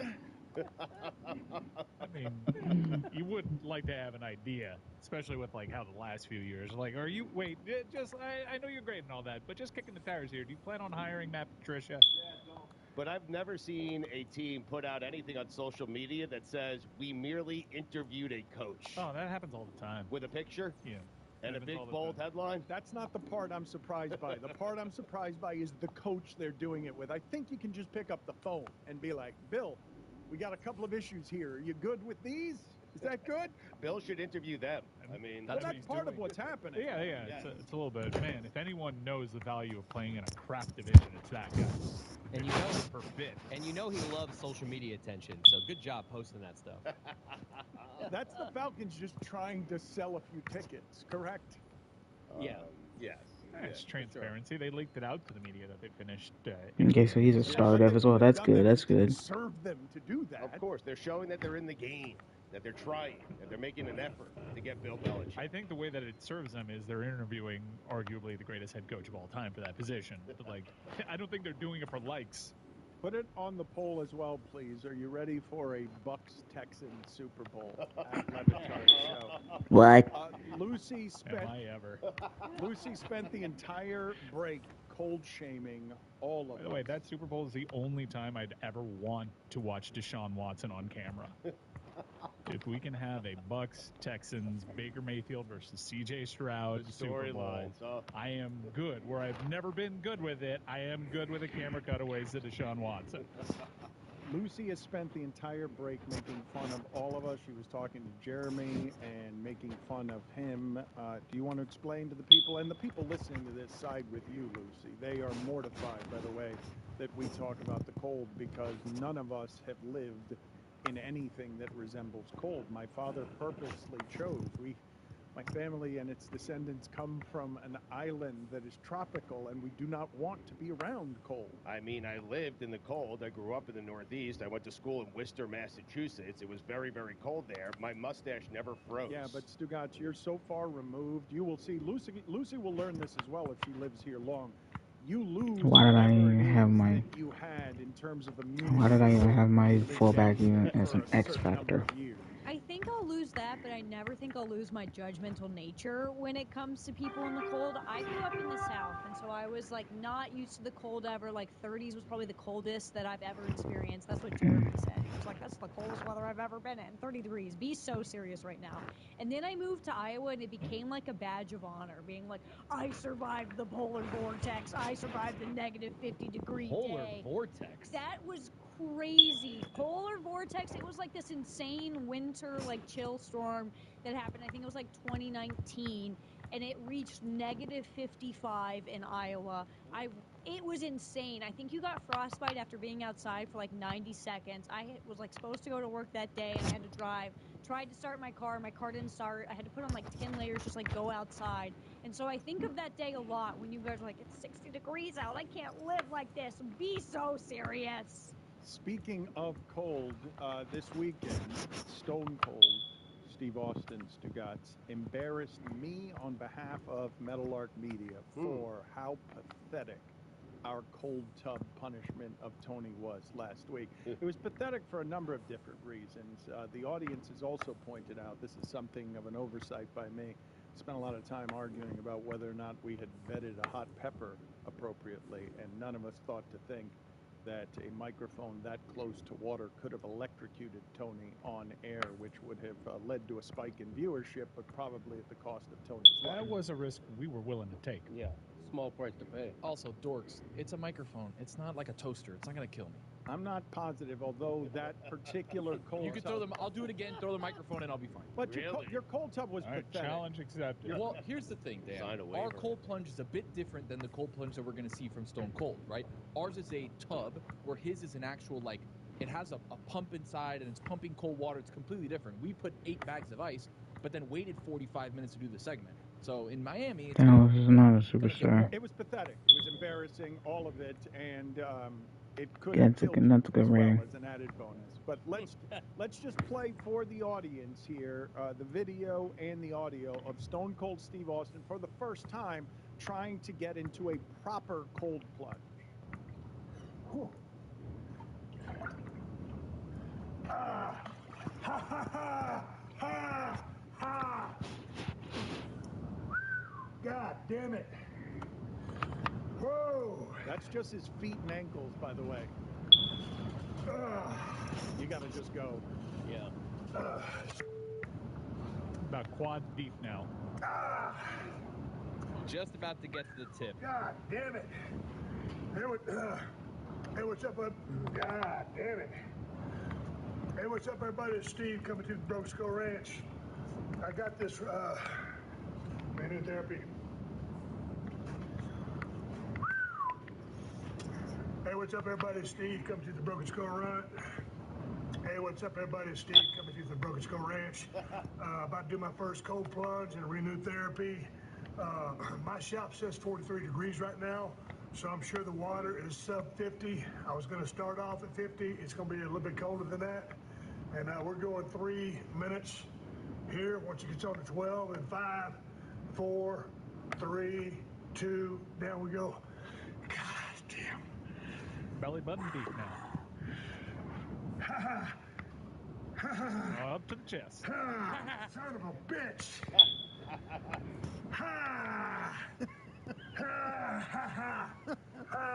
And he's out. Wow. Wimp. Gonna revisit this mother.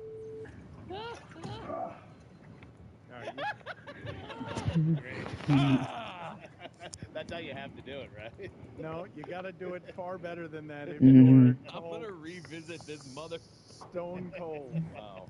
Failed attempt. Now let's put up Tony so that people can see how pathetic the difference is and how not cold Tony's was. Unacceptable. And just, this isn't even a punishment, what you did. It would have been a punishment if you had been electrocuted and died. Then I would have. It would have been a punishment. Yes, but this way, like, Stone Cold didn't even get up to his nipples. Yeah, but Tony wasn't whimpering. I mean, he just went right in. That's how you do it. Yeah. I've done one that's at Lifetime Fitness that's in the 40s, and it is freezing cold. And you just got to get in. There's a reason it's called the cold plunge. It's not a cold dip. It's not a jacuzzi where you can kind of get in. No, you got to go in and put that up to your neck and then just sit there and wear it. That's what you got to do. I've never even done one, and I know what Stone Cold there is not the way to do it. You just go, and then you deal with the pain. Like, an inch at a time is not the way to go. Your thoughts, Greg? I have a swimming pool that I don't go in unless the water is like bath water warm. Like, I won't even go in my pool if it's the least bit chilly, let alone that. The only time my dad goes in the pool is after a round of golf, and he brings shampoo out into the water. Well, I mean, who doesn't?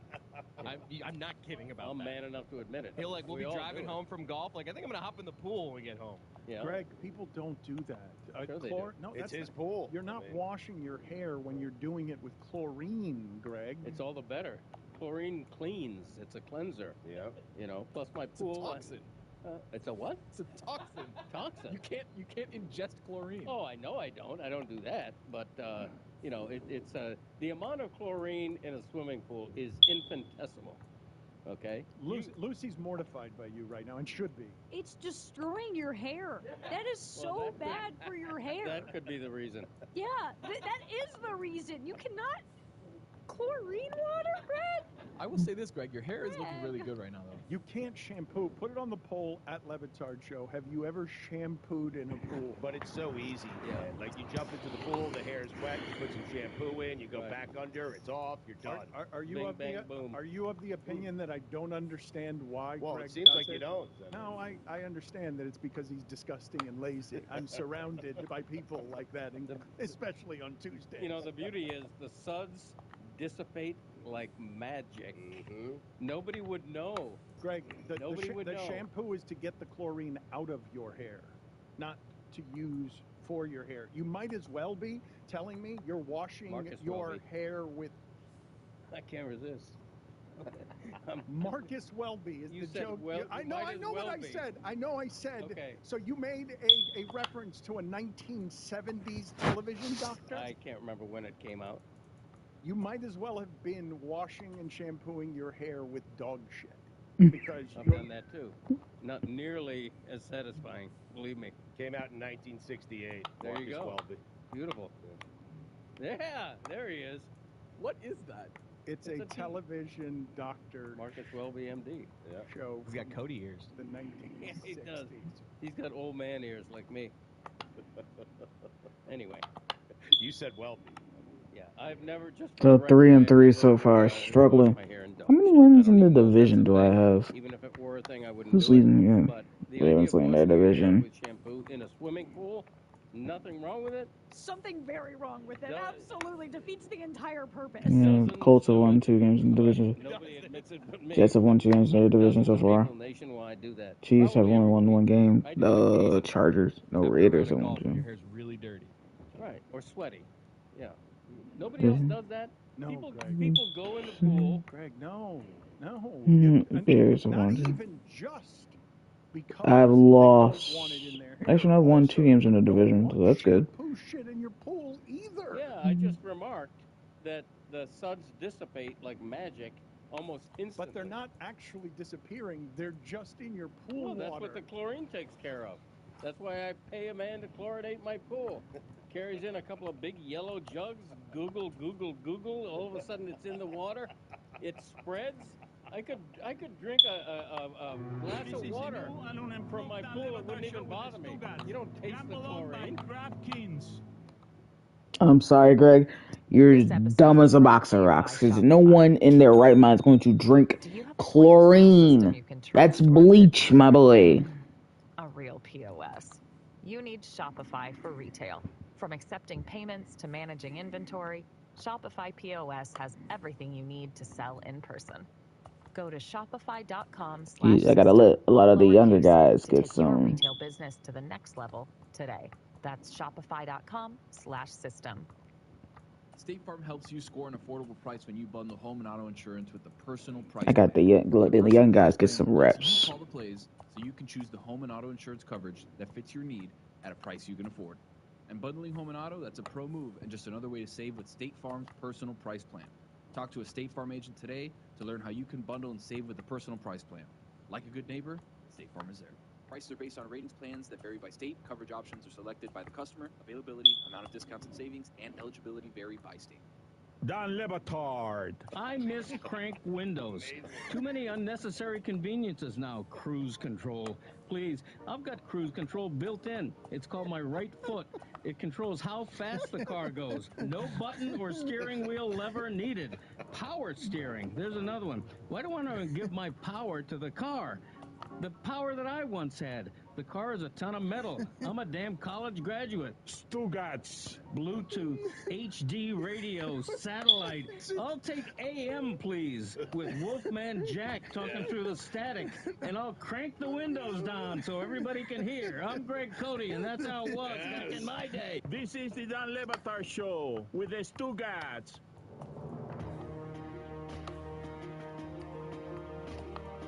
It's not a big deal. Really? Yeah. Should I go up to the pool and get my dad a cup of water? I don't know how much they chlorinate. I know how much my man chlorinates. No, you don't. Yeah, I do. 2 yellow jugs. You He's just there said every that they Monday. didn't chlorinate at all. Well, my man chlorinates. Yeah, but how much? You said there was infinitesimal. Right. But then he chlorinates a ton. Okay, a pool is how many gallons? I'm just guessing. How could I know that? Thousands of Guessing gallons. 2,000. Thousands of gallons. Okay. Let's say 2,000 just for laughs. A ton. Okay, 2 jugs of chlorine. Y'all picture those big plastic Yeah, but jugs. Greg, it's like bleach. It is like bleach if you drink it out of the yellow jug. But Greg, it's something that just kills everything. The average pool has 18 to 20,000 gallons of water. Good God. Perfect. Way more than 2,000. So it seems like a lot. It doesn't matter. I dare you to call up a chlorine expert right now and say, is it harmful if you, you're swimming in your chlorinated pool and by accident you take a gulp that you swallow? Is that going to harm you? Of course, the answer is no. It's not a problem. I'm not advocating people do it. Don't get me wrong. But if I do it, what am I going to start screaming and ask my wife to call 911? Chris, you got to eat a peck of dirt before you die. That's what he always Remember, says. and that applies to things ingested. That applies to liquid as well. You got to eat a peck of dirt before you die. Chris, how does your mother feel? Has she ever walked in on your father washing his hair in the pool? She's mortified by this, and yeah, she judges him every time he does it. I'm guessing People do. that we don't have a whole lot of people in our audience who are going to say that they do that. Dozens. Lucy, you are not only dressed as a White Lotus celebrating television character. Daniel, what are you doing? What are you doing? Stugatz, although I like Lucy's. Last time I played the Jets, it was another person was actually using the Jets. I was playing online head-to-head. Got blown out 54-7. I was not happy. Love them so much. It is my favorite part of the weekend. I usually try to go to like the rich areas because I love looking at people's houses. So I'll find like there were 2 estate sales I went to this weekend in Coral Gables that were like mansions. Oh my God, it's just delightful to walk around someone's house. Like to see all the things they own. One time I went to an estate sale and they had a whole wall just covered in little owl figurines. They probably had like 3,000 owls in their house. So I was like, I'm so glad I got to see this. Did you get that outfit? I did, absolutely. You look like you're going to an estate sale in that outfit. What were the highlights from this weekend's estate journey? Well, I lost out on something, which is always tough. And when that happens, it's like, it's my own fault. I saw the perfect Elvis bust. Like, just the most beautiful, like, Elvis figurine head. And I said, you know what? I'm just going to walk around a little bit. You want to sit, Brees Hall is think like about your 99 purchases. Some lady overall. swooped it right out for me. And so the only options I was left with were a bunch of, like, tables that were dogs standing up, like serving, but they didn't really fit my aesthetic. Like I would have had to paint them pink or something. It felt like a bad weekend estating, but it was so nice because the houses were so rich, and one of them very clearly hadn't been lived in for like 30 years, so all the stuff was really old. Is this like a live auction or like a blind one where you're like writing down what you're willing to pay? Like how does this work? How do you get the items? So so usually like Thursday or Friday, I will look up estate sales on my estate sale app to see like where they're at. And they usually include pictures or like some sort of description so that you can kind of like sense out the vibe. Because sometimes I look at these estate sales and I'm like, this is, you should have just kept it. You should have just kept it. No one wants it. And then it usually depends on like who's running the estate. Caden Ellis. Most of the time things are ticketed. The Jets have one of the worst offensive lines in not only Madden, but in the NFL. Mekhi Becton, he's a bust. Vera Tucker has panned out. He just can't stay healthy. Dwayne Brown, he's old. He's going to retire after this year, so make sure you double cover. I'm actually really interested in this because the only time that I see anything about estate sales is if I'm driving down US 1. There's usually like a little confusion that's stuck in the median with like red lettering saying estate sale, Lamborghinis, Ferraris, Rolexes, and I'm like, that's got to be a scam. There's no way, right? And then you drive up to it, they take you, they sequester you, the whole thing. Sequester you? Yeah, they sequester you for sure, Dan. That's how they get you in the door. Estate sale, here, come here, and then all you of a have sudden, it being an abduction of some sort? 100%. That's what I was taught as a kid. So again, I'm weary of estate sales, but I'm down to go to an estate sale with Lucy. No, they're very fun. I can spot the ones that I'm like, oh yeah, they're gonna try to sell me a timeshare here because they're like it's in a random warehouse. I'm like, well, that's not someone's home. And like 9 the joy of it is getting touchdowns, 27 interceptions. Honestly, I just love looking through people's stuff. Love looking through their house. I am so curious what you guys have been up to. I am totally with you. I wasn't even in the market for a house, but I went to look at Joe Girardi's house. It's in my neighborhood, and it was fantastic. He has 3 no-hit balls, a perfect game ball. I started negotiating the house and the balls, the whole deal. It is fun to walk around a house. Snoop, to be a busybody. Right? Where, someone has stuff that you'll never have, and someone's a lot wealthier than you are.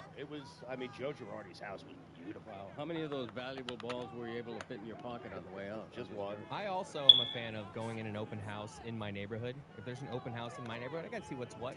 Check the lay of the land. Check it out. Yeah, it's fun. I do that all the time. I lived in like a pretty affluent area in LA. I lived in Brentwood, and I used to just walk into these like $15 million homes, and I had like stains on my sweatshirt. I clearly had gone out the night before. So it was very funny because the real estate agents would be like, oh, she's just walked in here. Like, we're not even going to acknowledge her. But I got to see the nicest homes. 2 questions for you. Do you love the haggling, and are you always the youngest person there, or do you find yourself running into people that are within 20 I'm playing my former I linebacker. don't love haggling. I'm not built like that. I'm too much of a people pleaser. So I'm like, oh, great, I'll pay you more than you want me to pay you for this. I'm usually Let's go! It worked! Sometimes you find like 40-yard touchdown! And I'm back in the zone! A good quality game, maybe like a 5 touchdown game, would really help me get back on my track for MVP. I picture the whole thing smelling like mildew. It depends on the house. My first house smelled delightful. Second house, yeah. That was a mildewy house, but it was in such a nice area. I picture that people who wash their hair with chlorine water smell like mildew. Their hair smells like mildew. That's official. Get out of my face Greg, with that. can you tell me, please, because you had a take on Nick Saban that I'm not hearing a lot elsewhere. Right. I feel like Nick Saban is not retired. I feel like he's temporarily retired. But if you think retirement means he'll be totally out of the public eye, Yeah, zero chance. He's going to have a job in broadcast, and the Reese Davis interview made that plain. Right. But if we think he's done coaching, I question that. I just do. I have no evidence, but he's a young 72. He's in good shape for his age. I think he's up for another challenge. I do. NFL, you're saying? Not necessarily, although it's a misconception that he failed with the Dolphins in his 2 years. He didn't. He left for Alabama, but he would have been very successful in the NFL, I think. And so between the pick of his litter, like Belichick, he can coach wherever he wants. Anybody will take it. $5. That was well done. Yeah, No, we should. I just learned a lesson right there. That was amazing. Incorporate your throat clearer But wait, into your take. Did you in your mind think you were covering that up there? Yeah, I tried to make it. Well done, because we all noticed you battling. You thought it you off. You stayed alive in the count, and then you spun that thing to win. I want to hear a replay. I believe Stugotz is doing a first and paying the fine for Greg No, Cody. I'm giving the money to Greg Cody. No, fine. Okay, That was well done. You're paying him for learned something new. for going through the cough, and he's making Quicker hurry up times. Let's go. And now Chris Cody is running in here with the handcuffs. I don't know what he's doing while handcuffed. Just my job. I want to grab the video of that because it was a flourish too. Thank you, Mike. All right, we it. will watch that together in a moment. It was one of the great saves of all time. Yeah, I thought so. That kind of thing. We'll relive it together in a second.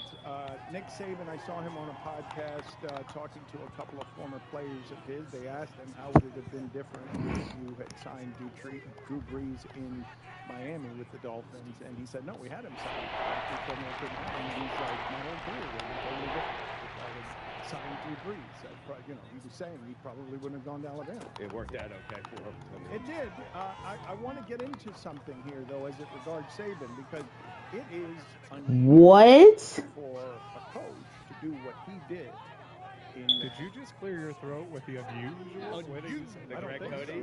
I don't think so. Weird. Imitator. With the Jason Fitz, he sings things. It's unusual to see What? a coach cite age. Wow. At 7. Zach Wilson? And Come made me on. think of Come on. presidential candidates and which job is harder, and which you would think At the goal line, 100 yards. more because both.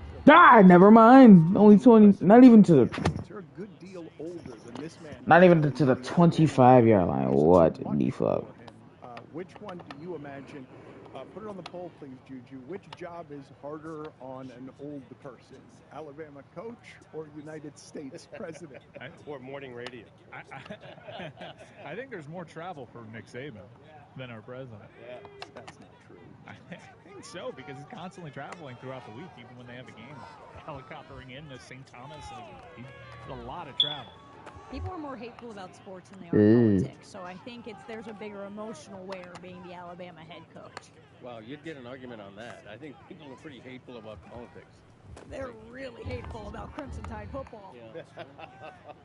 Do we all agree that college coaching is more difficult than NFL coaching? I think absolutely.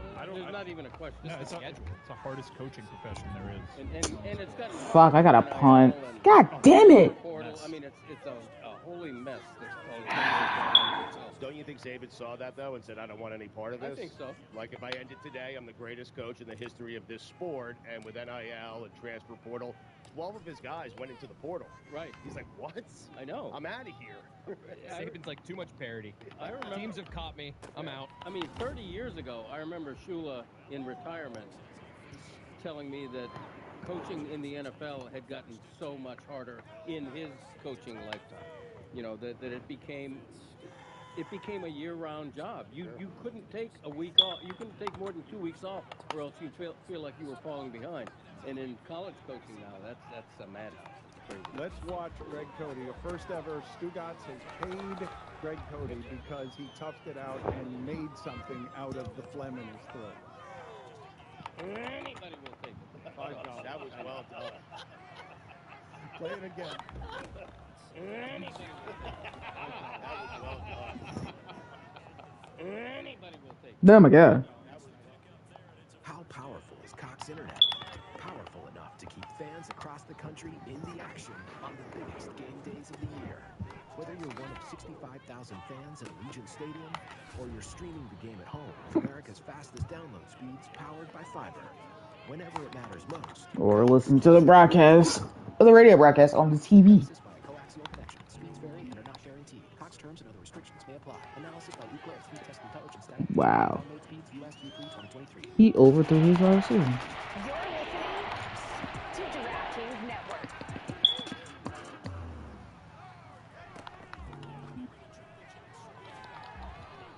Folks, this year the big game Really? is not just for football fans. It's time to go all in on food. Wait, Tums are and you DraftKings sure? have teamed up to create a free-to-play pool so you can get in on the action and keep on snacking. There's a share of $10,000 up for grabs. Did he actually Take get the home first the cheddar. one? Just make the right picks about America's game day grub. Play free in the Tums Prop Bites pool on DraftKings to score big without the burn. Learn more at TumsPropBites.com. Eligibility restrictions apply. Void where prohibited. See DraftKings.com for details. He did. This is the Dan Levatar Show with the Stugatz Podcast.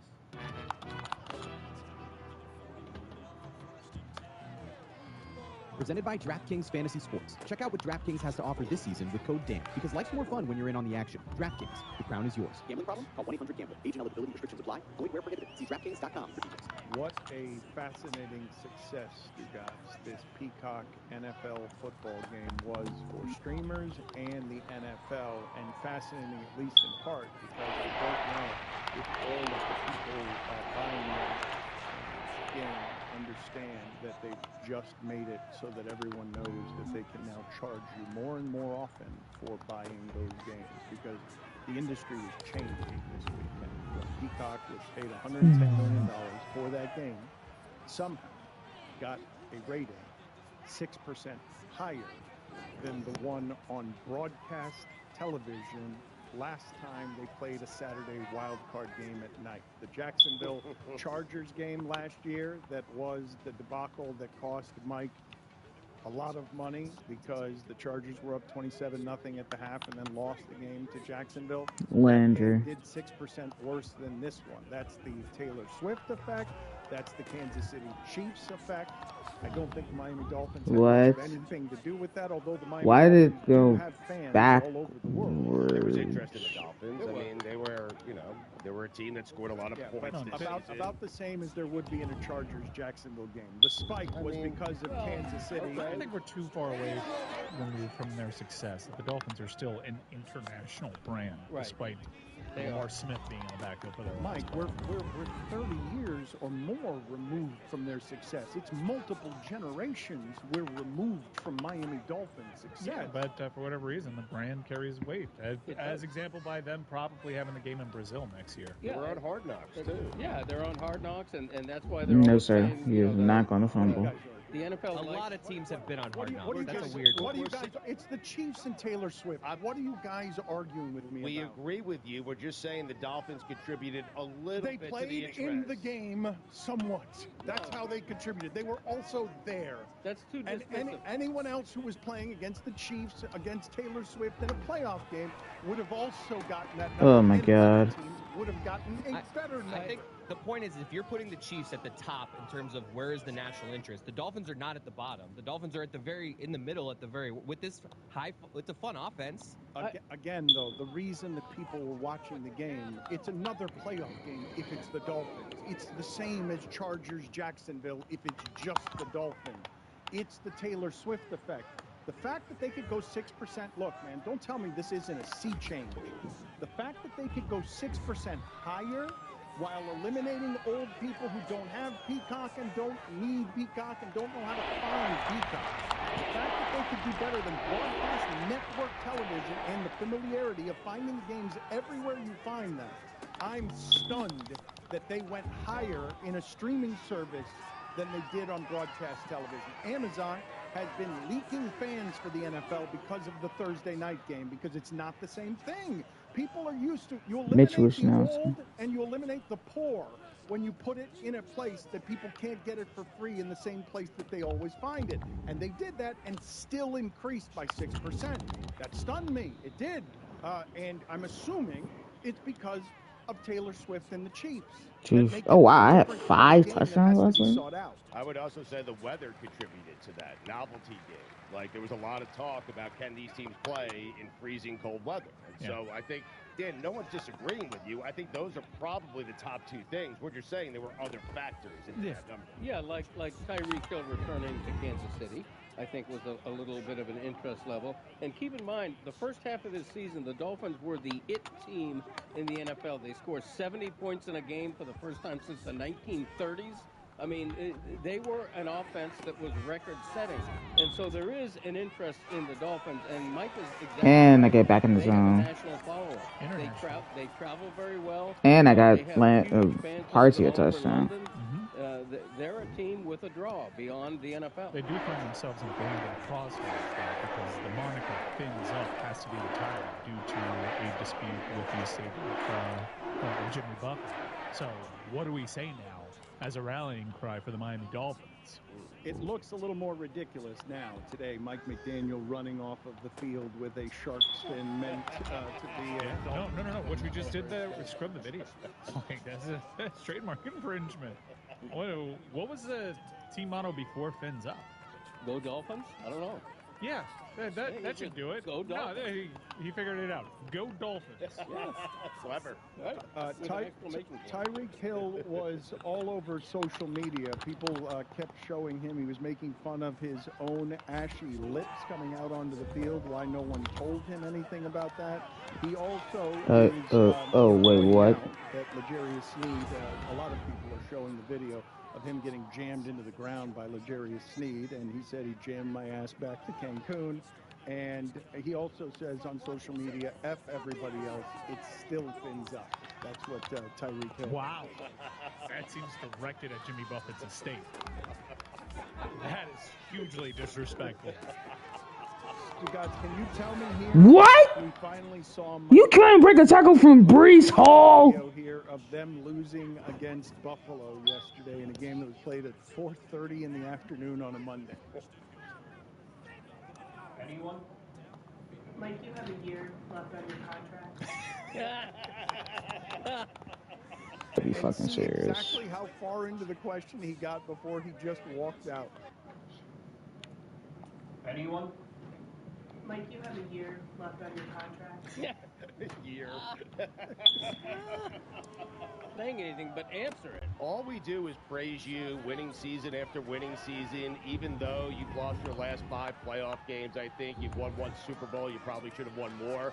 And your job is never up. You have never taken your contract to the end, and the reporter is doing her job by asking that question. And for you to walk out in that situation, please, you've been asked it once in your life. Answer the question. If I may, the way he answered it, better than any other way he could have possibly answered it for us. It's the only way we play it. Oh. Any amount of words he could have said there, not as good as what it is that he did by way of his answer. Thank you, Mike Tomlin, for doing it that way. I salute you. I don't understand how your team was still playing games yesterday. He creates more questions, though, with that response. Yes, exactly. Like, that is, to Dan's point, that's a response more than just playing the Bro, game. what the fuck? Same thing he would say every other year in that spot. There was some more positive locker room and post-game feelings. I think a lot of people had this reaction for Detroit. I know Stugatz was celebrating Jared Goff yesterday, but there were a lot of people to be happy for in Detroit, including Man Campbell. Let's watch this. We play next Sunday back here at home, guys. So, look, we got the winner of Tampa and Philly, which is tomorrow. We'll be here at 3 o'clock back at Ford Field, because you earned it. Dude, how electric was it out there?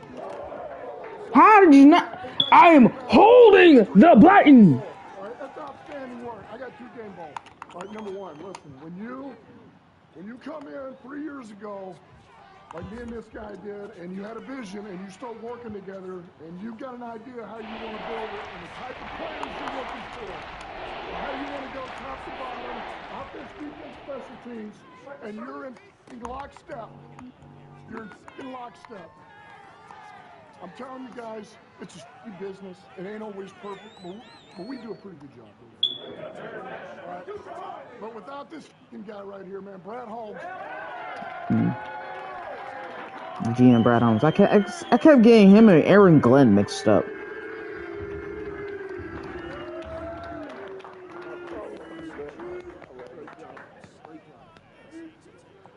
I absolutely love every single person in this room, man. We were intentional on being about grit, all right, and earning it. I love everybody in here, man. We went through darkness and it shaped us, all right? It shaped us for this moment. I love y'all, man. Thank you so much. Appreciate it. Especially this guy. These players on this game feel like they're so much slower than what they are in real life. Because in real life, Deontay Hardy is dusting these niggas.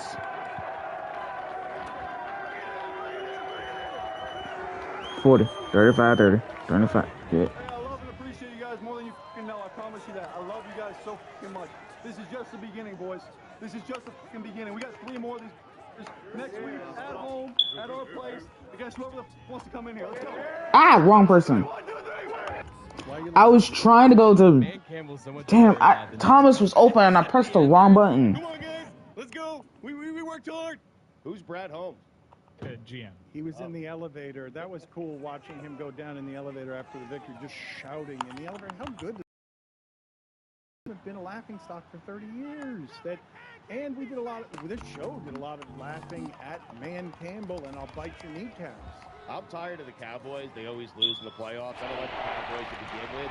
I'm lying because everyone is rooting for Dan Campbell, Jared Goff, and Detroit and that city because they have been through, as you said, 30 years of misery.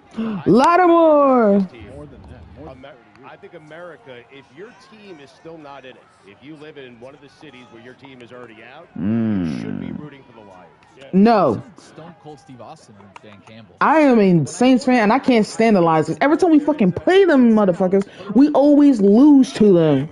At Levitard show, yes. Get the Stone Cold for me again. Stone Cold taking the cold.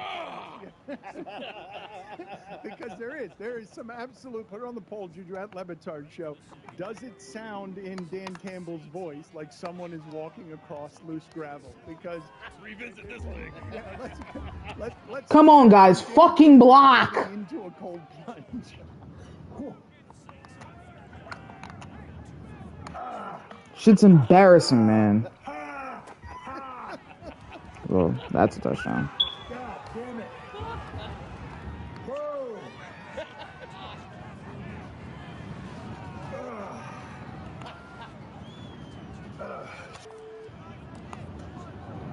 They passed him in on a running play. God damn it. Hey, what's up, God damn it. Hey, what's up, everybody? It's Steve coming through the Broke Skull Ranch. I got this brand new therapy. Hey, what's up, everybody? It's Steve coming through the Broken Skull Ranch. Hey, what's up, everybody? It's Steve coming through the Broken Skull Ranch. About to do my first cold plunge and a renew therapy. My shop says 43 degrees right now, so I'm sure the water is sub 50. I was going to start off at 50. It's going to be a little bit colder than that. And we're going 3 minutes here. Once you get on to 12 and 5, 4, 3, 2, down we go.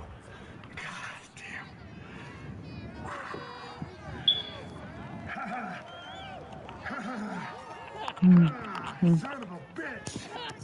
Man, that's nothing. I've dunked myself into an ice bath before because they had large tubs for people to recover when I was at not older man, at Frenchburg Job Corps when you would be working out and they would have like big ass cold tubs. There was like the width of this room, and it was enough to fit like 2-3 people at a time.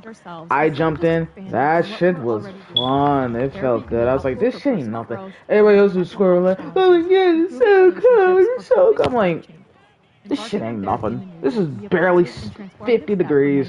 Yeah, I wasn't even squirming. I wasn't even in pain. I was like, as much swimming pools and cold ocean water I've been in, I was like, this shit ain't nothing. It's like a cold tub. It's like I'm taking a bath in cold water at home at the crib. It's entirely online. What the hell? It was nothing. Yeah, motherfuckers were bitching like it was something really. Questionnaire to get matched with a licensed. I was like, man, stop y'all motherfucking bitching. Therapy helps you find your strengths, so you can ditch the extreme resolutions and make changes that really stick. Celebrate the progress you've already made. Visit BetterHelp.com/BLB today. Damn, I'm in hour one. HELP.com/BLB. You get some golf. They have some birds. This is the Levatar Show with the Stuttgarts. It's time for Stuttgart to share his game notes. What? No one in the media will tell you what happened. Nigga, tackle! Weekend observations brought to you by Miller Lite. Great taste, 96 calories available for delivery. Dan, it had been 32 long years since they last won a playoff game. Thank you. The Cold War had just ended. Dan Campbell was in high school. Jared Goff still wouldn't be born for another 2 years. Well, damn. Their fans have been through it. They were the joke of the league in a league that includes the New York Jets. But Dan, that all changed over the weekend. Make no mistake about it. After over 3 decades of misery in the Motor City, the Detroit Lions, America's team, are back. Don't you have to have been something before you can be back? Technically. I feel semantics. like. But were they ever here before? I mean, 32 years ago. Ask Bobby Lane. Yep. Oh my God. Can I? Is he still alive? I doubt it, but go ahead, look it up. Tony, go ahead and look up when Bobby Lane passed away. It's a great name, though. I got it. Night Train? No, that was Dick Night Train Lane. Right. That's a fun. Yeah. I asked a question. I was asking That's fair. Bobby Lane died in 1986. Oh my God. 86. I only have one hand here, Daniel, because I got the thing, so it's hard to type with one hand. I was young, only 60 years old. Headline: Jerry Jones, mum on Mike McCarthy's future. He's so fired. The D in Kalen DeBoer stands for do it at Alabama. A lot of pressure there. Also a lot of money. I really want to get myself back under control because I want to see if I can get it done. If I can't. Never happened before, I don't think. So the hot seat. Coach's ass off. I mean, if Belichick calls and you're the Browns, what do you do, Dan? Did he keep his feet in bounds? This would go as the best look. For Bill Belichick. Chiefs, Dolphins. Do it at Lambeau. The frozen tundra. Belichick. Oh my God. Such an old take. It's such an old take. You know what the C in C.J. Stroud stands for? I do not. It stands for Carolina traded up and picked the wrong quarterback. That's embarrassing, man. You traded up to not take C.J. Stroud? You didn't listen to your football people when they said they wanted CJ. Mm-hmm. Also fired them. Yes, you did. It also stands for can't. Oh my God. I literally pressed it. He is a rare, special. I literally pressed the triangle button to pick the ball off. You worry less about becoming a head coach again and more about coaching your defense. What an embarrassment. That should set him back like 4 years. Seriously. Who's going to hire him after that? Huh? Aggressive, huh? It was. It really was. He was demanding an answer. What, do you think all Dans have to defend each other? Like, why were you behind me? I don't know why. It was weird. You're in a playoff game. Your defense is supposed to be great. It's not great. You're thinking ahead. Oh my fucking God. Coach your defense. All time. The Bills game Having to wait until 4:30 for football on Sunday was torture. I don't like this 4:30 thing. I need football at 1. I sense you agree with me, or nodding your head?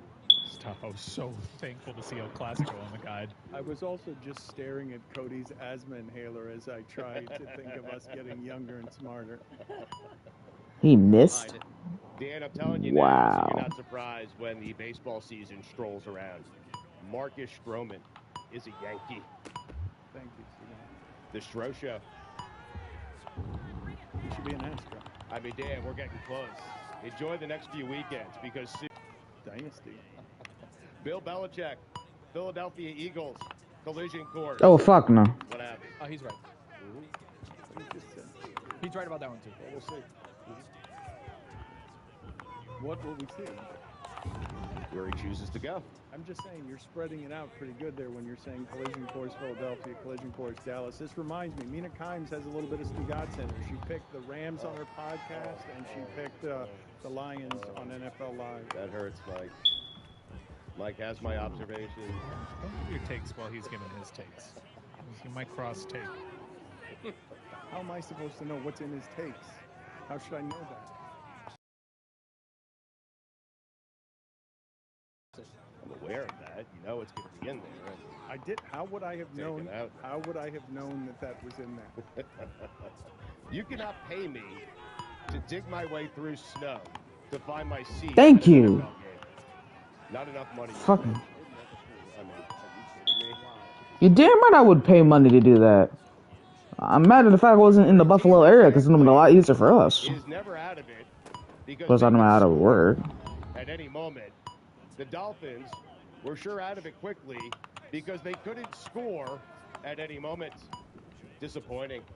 Since we announced we were going to the Super Bowl in Las Vegas, the Dolphins are 0-3 and outscored by 63 points. Jinxes, anybody?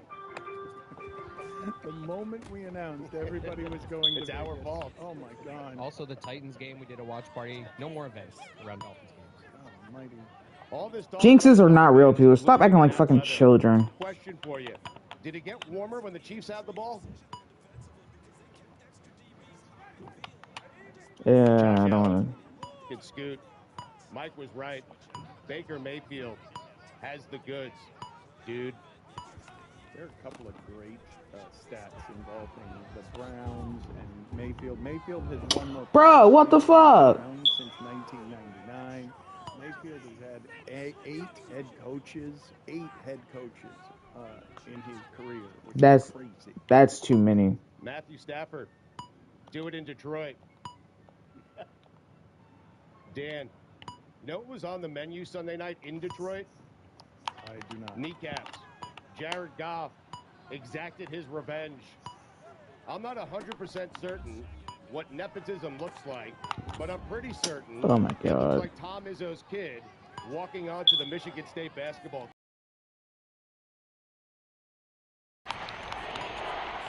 Speaking of nepotism, Steve and Brian Belichick. Harbaugh's kid, a lot of people were pointing out Harbaugh's kid was the special teams coach in that game where the punt returner dropped the ball to win. I know this has been a crazy Michigan. I know this has been a crazy Michigan season, but do you guys remember that Jack Harbaugh was co-head coach for a game? What? He gets a championship ring because he was co-head coach for one game this season, a championship winning season. The Rams' flight was delayed multiple hours after plane issues. Hopefully nobody missed their connection to Cancun. Kalen DeBoer, the rare coach who got his team to a national championship. Then after 30 minutes, you can't remember if it's Kalen or Caleb. Katie Nolan, do it against Ken Jennings. Patrick Beverly is a 76er. Huh? What are you laughing at? Ken Jennings? I'm still laughing at you telling Katie Nolan to win Jeopardy. She's against so good at Ken that. Jennings. Yes. Smart, man. I'd give anything to see the amount of money Phil Knight wired Dan Lanning after Nick Saban retired. Patrick Mahomes, do it on the road. Patrick Mahomes, do it in warm weather. Patrick Mahomes, do it in a dome. If we're being honest, Joe Flacco was due for a stinker. The Jets trading for Jordan Love in 2037. Collision course. Tired of them. The Packers I'm talking about. How? I can't wait for the video of a shirtless Bill Belichick sneaking out of Jerry Jones's house at 5:30 in the morning.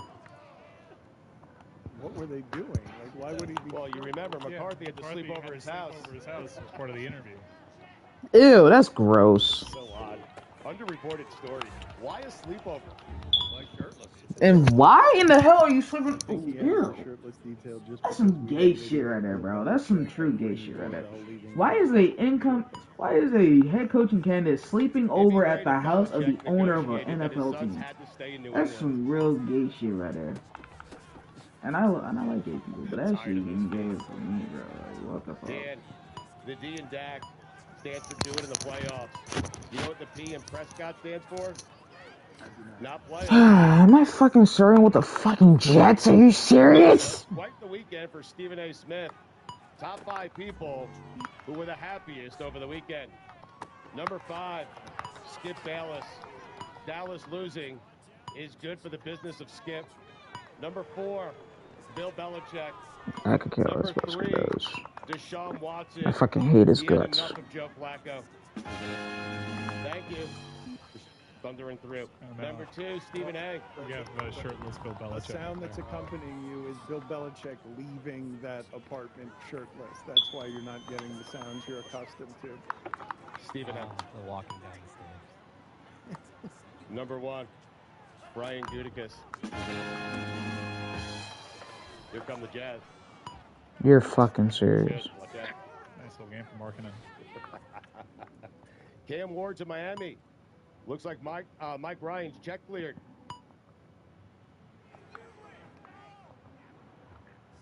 Mike McDaniel was so much cooler when we thought he was smarter than everyone else. Dan Campbell's post-game locker room speech. Goosebumps. Okay. Dawson Knox and Dalton Kincaid are the same person. I kept calling Dawson Knox Dalton Knox and Dalton Kincaid Dawson Kincaid. God, you're fucking stupid. What of my mom? It's a tricky game. Sometimes a Dallas Clark will sneak in there. The Packers have more playoff wins at AT&T Stadium than the Cowboys do.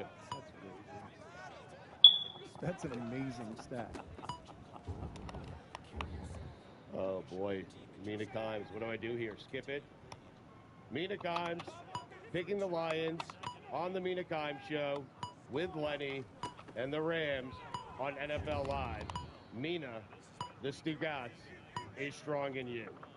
I don't care what Pat Riley says. Dwayne Wade is not getting that statue. I'll move mountains. I'll work my fingers to the bones. No chance in hell. Speaking of hell, Art Briles.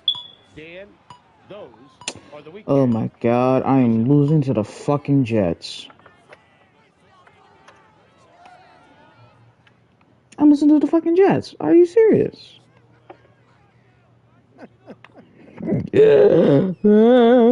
This episode is brought to you by State Farm.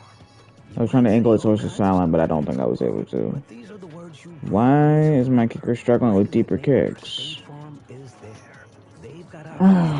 You've got to be fucking serious. Meaning you can talk to your agent to choose the coverage you need. Have coverage options to protect the things you value most. File a claim right on the State Farm mobile app, and even reach a real person when you need to talk to someone. Like a good neighbor. I always doing a lot of zone coverage. Coming to Apple TV Plus on January 26th. We came from every corner of the country to bring the war to Hitler's doorstep. Starring a stellar cast led by Academy Award nominee Austin Butler, Callum Turner, and Anthony Boyle. You'll be in charge of 350 air crewmen, boys who have yet to experience combat. Let's rack them up and knock them down. From the executive producers of Band of Brothers and The Pacific. I'm not bet on anything. I'm gonna bet on us. Masters of the Air, only on Apple TV Plus. Dan Le Batard. Many of you, by the way, are writing in and you're saying, Dan, quit being so mean to co-hosts that you always deem incompetent. That's the formula, man.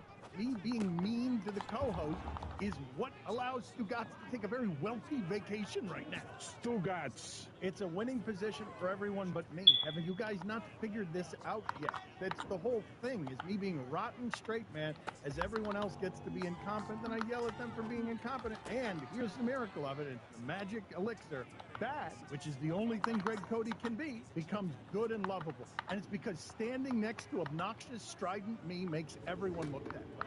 And the brush with death helped. Yeah, that was planned by me. The whole thing was contrived. This is the Dan Le Batard Show. This is fucking embarrassing. 300 yards in the first half to Zach fucking Wilson. John Reed made a Las Vegas song that we played on the air, and it was a catchy little ditty. By the way, if you want to be with us at Stadium Swim at Circa Hotel, February 8th and 9th, we're doing a live show. Are you fucking serious? February 8th and 9th at 10 a.m. Pacific time. Reserve your tickets right now. We've been blown away by the early response to this, and we have a much more websites for you to go to, for you to lock in your place for Las Vegas as our show descends upon Las Vegas, Nevada for the Super Bowl. First time ever in our show's illustrious history that the entire cast of the show will be traveling to the Super Bowl location. Head over to circalasvegas.com/LeBatard. So we've had that theme song for a little bit. I should point out to the people, incidentally, that I've seen some of the planning and some of the photographs. This is going to be a wonderful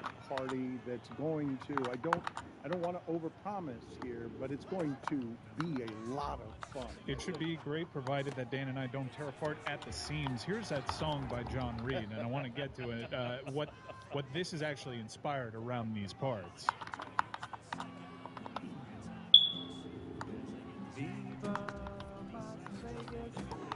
Yeah.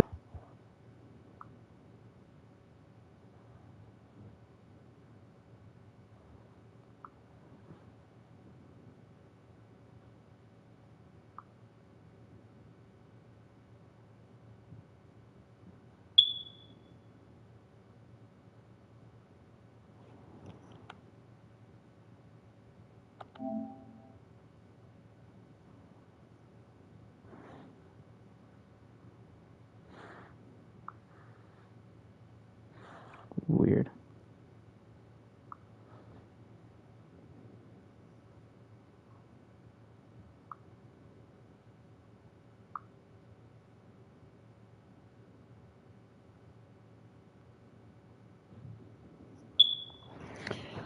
Lovely.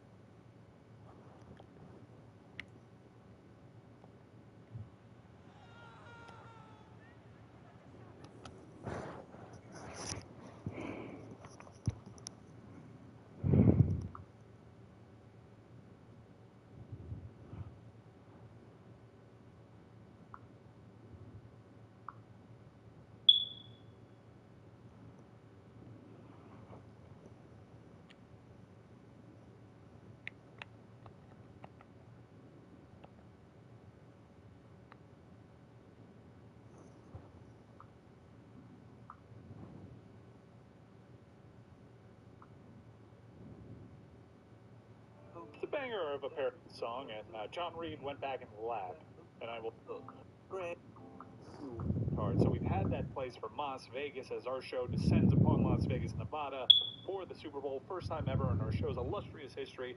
The entire cast of the show will be traveling to the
that Dan and I don't tear apart at the seams. Here's that song by John Reed, and I want to get to it.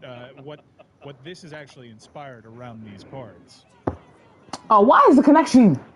Come on! This is why people will never take me serious as a YouTuber. Shit keeps happening. Like, what the hell?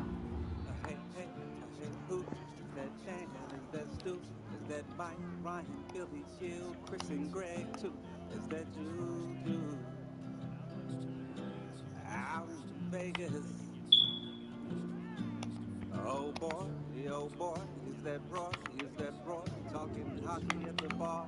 Look, you done took it too far. Out in Vegas, Roy to the penalty box.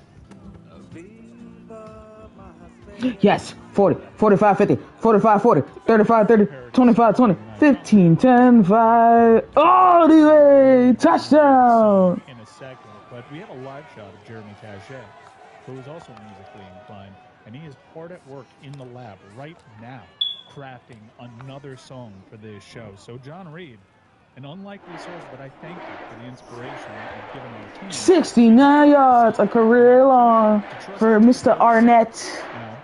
Justin Ellis, he did well last year, but it was about time we gave. I will play your next song, and there's a parody song that has to do with the Dolphins' empty promises this season.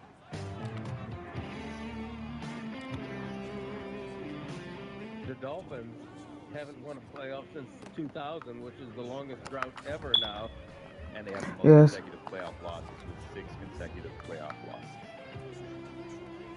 Dwayne Wade has started and finished college and started and finished a Hall of Fame career and gotten a statue and into the Hall of Fame since the last time the Dolphins won a playoff game.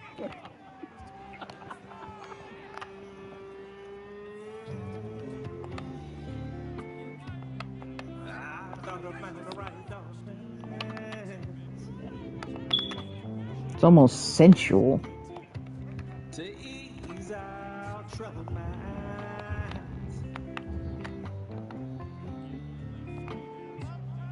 You said we would be in Vegas, baby. Instead, it's the same old lies.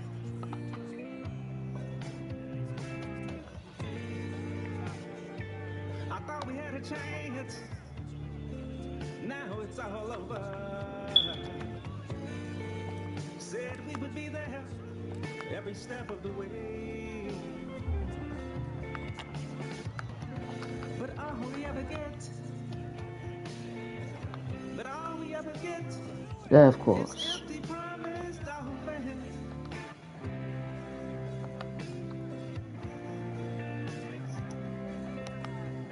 Empty promised Dolphins.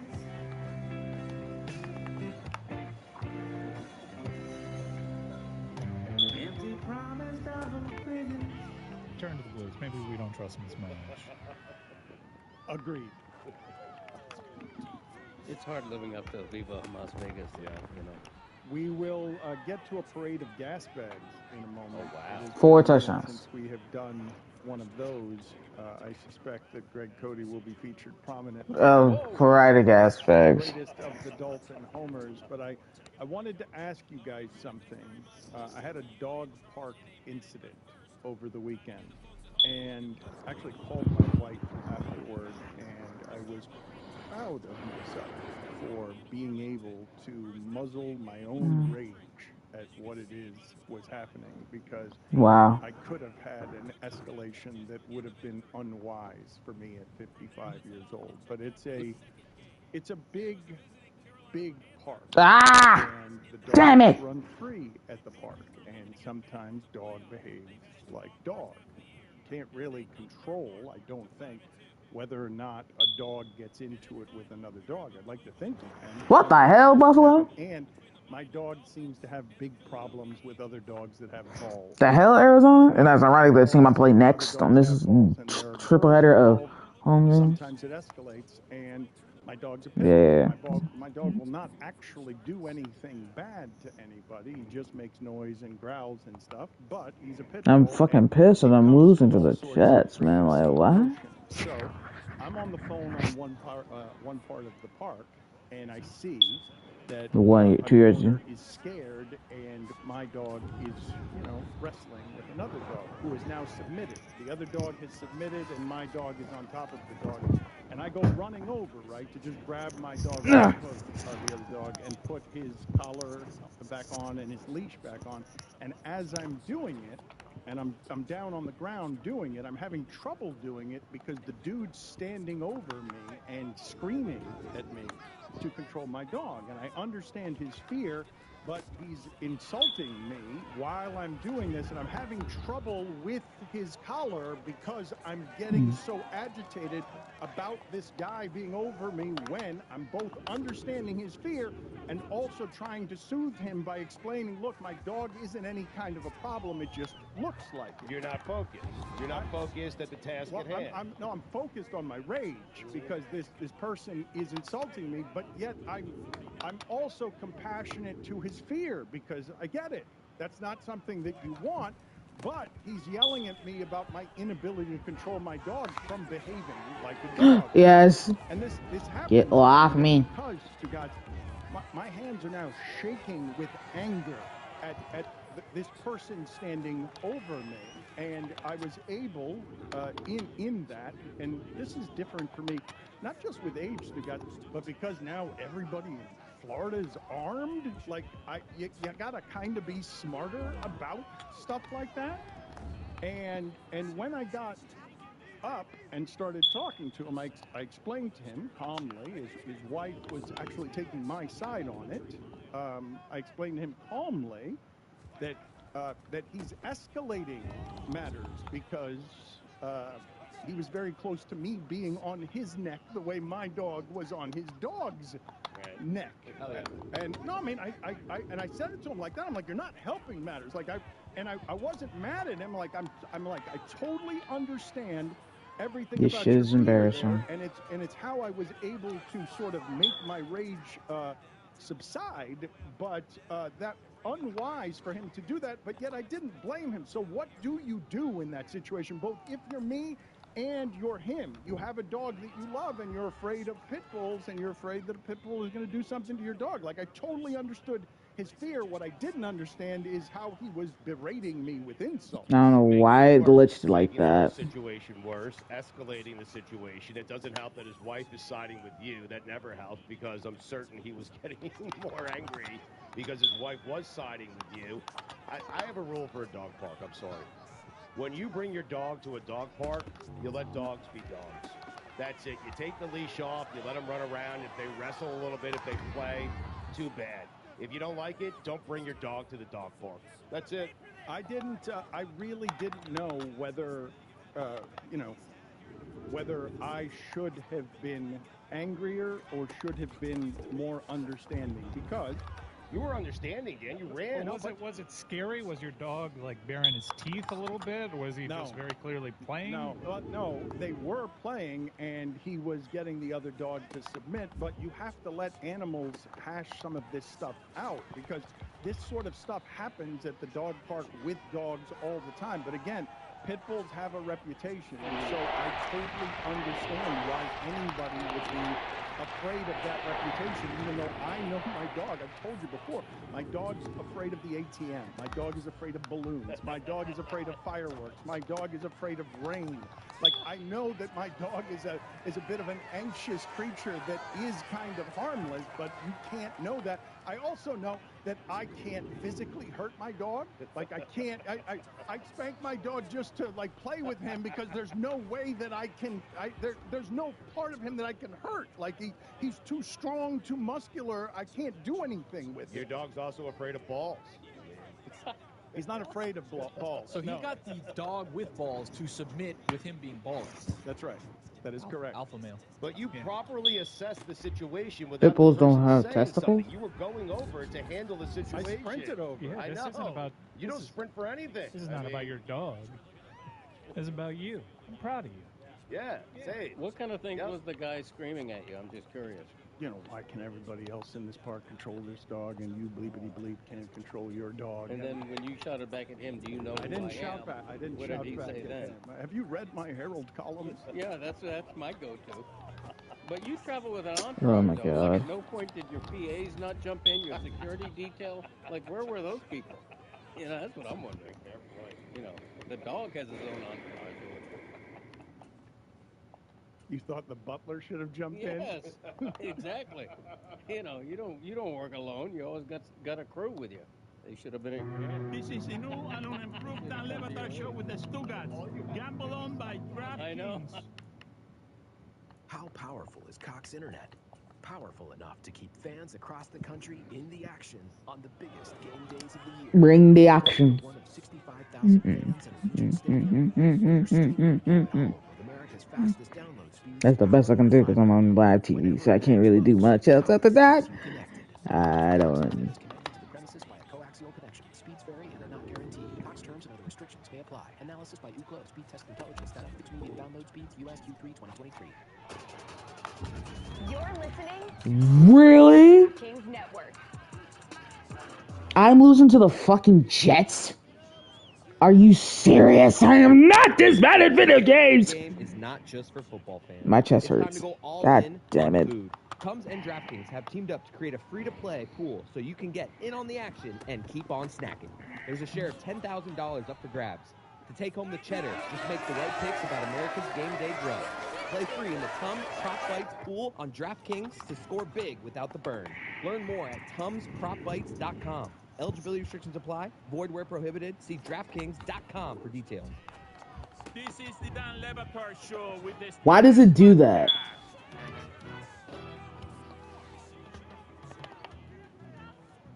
Last night was a cool moment for my personal sports fandom. As you know, I'm no longer a Browns fan, and you'll be happy to know that while a lot of people were having their fun making passes at me on social media, saying Oh my as soon as God. you leave, they're good. I was happy for the season that the Browns had, and I have plenty of friends that are Browns fans. I understand why anyone stayed being a Browns fan. I hate this game. Watching that game, The tackling sucks. I didn't feel frustration.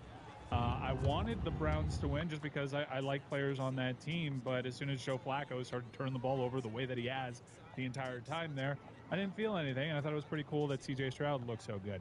But there was a bit of fandom that crept in, and it crept in on Monday night when Baker Mayfield played the Philadelphia Eagles. And I know our show is doing what every other national show is doing, which is making this about the Eagles losing. But Baker Mayfield, if you watch a game, maybe threw 2 bad passes. He could have easily had a 400-yard passing game. 3 touchdowns, no interceptions, with a team that we all know isn't very good.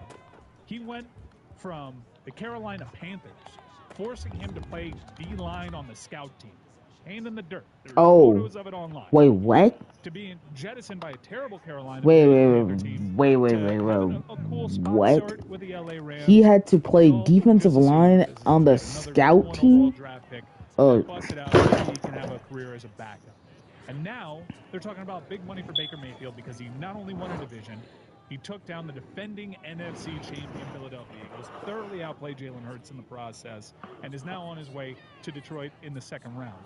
A moment of appreciation for Baker Mayfield, changing narratives. And in the face of 8 head coaches in a very short career, 6 years, pulling this thing around to being a desired commodity, he's good. He's got the goods, and I felt very good for him last night. It is an unusual thing to say, and I was talking yesterday, and we got a lot of people writing in an assortment of things that I said about Tua yesterday, because this is one comment of the sort that I received. I loved Dan for years saying how athletes have to have irrational confidence to reach the highest level of sports, but now Tua needs to be self-aware and take less money to stay with the Dolphins. This shit's embarrassing. This is what I said and what I will continue to say, and Baker Mayfield is a good example of it. Baker Mayfield, and I remember telling Mike this in the desperation of the Browns were all in the way the Dolphins were all in this year. They were playing for right then with Odell Beckham, and Baker kept trying to show a loyalty to his teammates and the team that was not returned. And he was playing injured, and playing injured wasn't buying him anything because he was less than, in a contract year, I believe, he was less than he would have been if he had just sat. And he was about this close to being a career backup when he went to another shitty organization that is not run correctly in Carolina and almost had his career evaporate very early because of both trying to play hurt and then trying to find his way back through organizations that couldn't support him.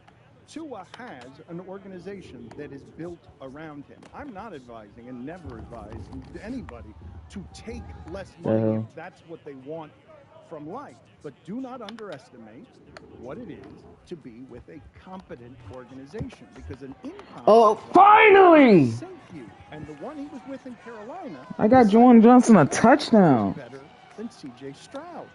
And it's so delicate, that stuff, because Sam Darnold and Baker Mayfield were I almost in got the a same pump position. field goal block. What the hell? And an organization will sink you even if you're skilled. I don't know if Zach Wilson can play. I know the Jets ain't healthy. Like, whatever it is that's happening over there isn't built to support a young quarterback going through it. It's why the Packers sit guys at the beginning, because it's a really hard position to play. And if you're young, if you're not otherwise mature at life, and the organization doesn't know how to support you, and the moment you go in the tank, your head coach is calling a local media guy to protect his own ass. You get into a situation where your entire career can fall apart. It is amazing that Baker Mayfield has figured his way out of that muck, but he had to go to Sean McVay to start his way out. He wasn't going to do it in Carolina. Carolina almost Yes. into an even deeper hole. I don't know what Baker Mayfield's going to get, but he has revolutionized whatever it is we thought of him. Because if you watch Baker Mayfield this year, and especially at the beginning, good God, what is it hard for that offense to get down the field. Yeah. Like, we're trying to get just into 3rd and 4 so they can get the 6 yards down the field. And then toward the end of the season, they go into Green Bay and Wow. drag Jordan Love and the Packers, and they look like the best team in that division. Well, the game they clinched the playoffs with, they won that game 9-0. But you're right. Yeah. He got off to a bad start. He's been banged up lately. The totality of the season was great for Baker Mayfield. Yeah. Over 4,000 yards, 28 touchdowns, I think 11 interceptions. He had a really good year. And looking back at that performance at Lambeau, I know we touched on it last week, but that was when the Packers started figuring things out. And he put up a perfect passer rating over there. So Todd Bowles and Baker Mayfield actually gave you the blueprint on how to separate yourself from Tom Brady more than Bill Belichick could. Because Todd Bowles, a year removed from the greatest quarterback ever, walking away in semi-surprising fashion. He got a former #1 draft pick who had been on a deserted island of misfit toys, and he makes the playoffs. Yes, I understand. Weak division. But he just took down the Philadelphia Eagles, and he's on to the 2nd round. Todd Bowles winning playoff games without Tom Brady. Stugatz mentioned during the break, he was talking to Cody, and he's like, I need Tampa Bay in the Super Bowl just so that I could call it their coach Super Bowls. Todd can steal that. Also, Stugatz wants to remind everyone that the only coach presently coaching in the playoffs with 0 pressure on him is Todd Bowles. Nobody cares. No one knows Todd Bowles. If they do know Todd Bowles, they don't care about Todd Bowles. It's not true. They don't know. Black head coaches in that league coach with a pressure that none of us can understand, because the second you lose an important game, they're looking for the next white guy. Mike, if Tampa does nothing else this season, Todd Bowles has had a great season. There is 0 pressure here on Todd Bowles. 0. Cody and Stugatz have a pressure meter for us at quarterback. How many quarterbacks are on this pressure meter? 8 left. Yeah, the final 8. Okay, I didn't know whether it was 8 or 5. Stugatz, our lists are normally 5. Well, They're normally this is top 5 lists. Yeah, we listed all the quarterbacks, the remaining quarterbacks. You know, playoff time, Greg and I love to get together. We talk about pressure, who has the most amount of pressure on them, who has the least amount of pressure. So we have the 8 remaining quarterbacks, and who has the most pressure, who has the least pressure. Number 8. This is both of you. It's both of you combining for the rare top 8 list. Yeah. It's a shared list. We'll go back and forth. Greg will start us off with number 8. Number 8, Baker Mayfield. No pressure whatsoever. Hold on a second. Tampa. Hold on a second. What? Do it again. There. It feels better when Baker Mayfield. 0 pressure. Hold on. On You the need pressure to meter. get the timing on this. Oh my Try God. it again. Yeah, and on the fly, I just got some music for it, and everything needs music.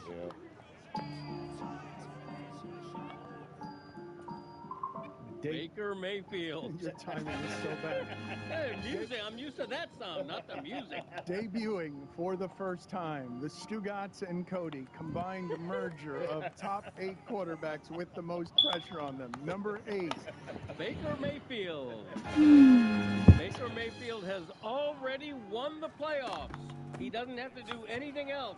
Plus, Tampa just won the Super Bowl a few years ago, so they're not a starving fan base. They're all happy. They're thrilled to be here. They win the NFC South. They're a long shot. He's already won. Baker Mayfield has already won the playoffs. Put it on the poll, please. Juju, has Baker Mayfield already won the playoffs? Number 7. Thank you. C.J. Stroud. Rookie quarterback, won't want to face him, but a rookie quarterback. No one thought the Texans would be here. No one thought they'd make it to the playoffs. Certainly no one thought they'd make it to the second round. CJ gets to go to Baltimore. He gets to take on Lamar Jackson. Everyone's expecting Lamar to win. No one expecting anything from CJ. He's done enough. CJ Stroud at number 7. The only pressure he faces is named Jadeveon Clowney. I think he's got even less pressure than Baker. Baker's a free agent. He's still playing for money. Number 6. Jordan Love. He just kicked the ass of America's team. He has already won the playoffs as well. 8 weeks ago. How can they both win the playoffs? Yeah, it's his list. Yeah, Same conference, too.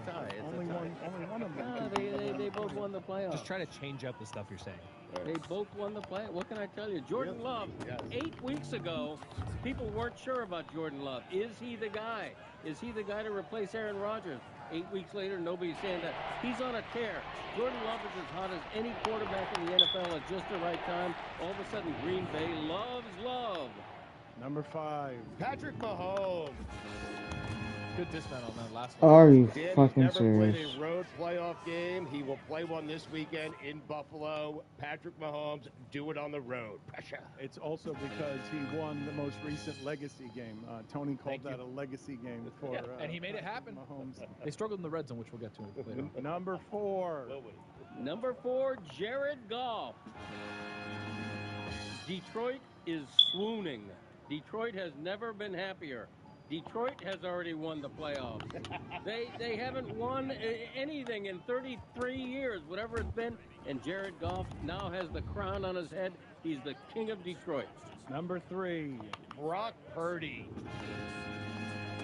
Blah, blah, blah. Do it in the postseason. I am tired of hearing Brock Purdy MVP candidate, Brock Purdy this, Brock Purdy that. Do me a favor. Win a playoff game. In fact, win 2. Shut up, Stugotz. Your takes are shit. Number 2. Lamar Jackson. Another guy who's already won the playoffs. Okay, Lamar? Wait a minute. Listen, no, he has. Wait a minute.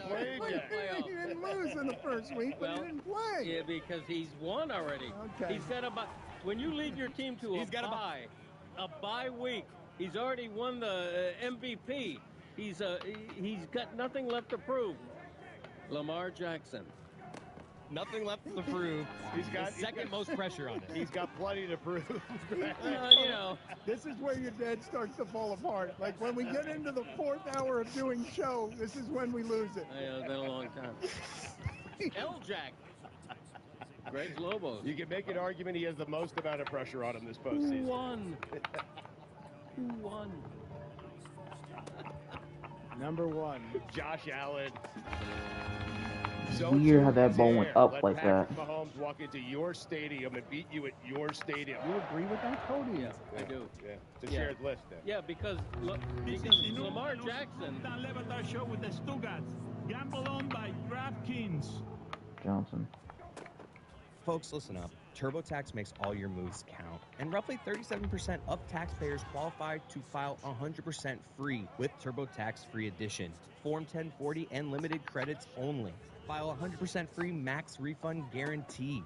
See if you qualify to file for free at TurboTax.com. See max refund guaranteed details at TurboTax.com/guarantees. Don Le Batard. Greg Cody of the Miami Herald. He's actively playing defense against my ability.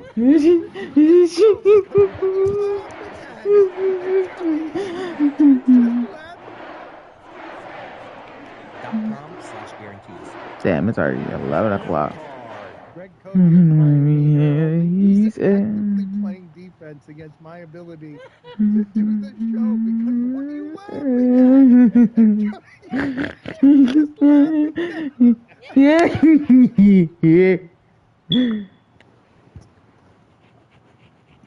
A 100% free max refund guarantee.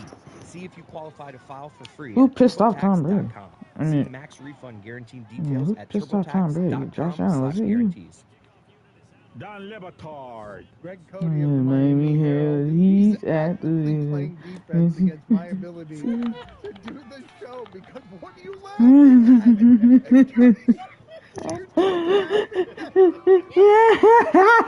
Honey Boo is embroiled in controversy. It's funny to me. Sorry. Stugats. He couldn't stop laughing just looking at the picture of Honey Boo Boo.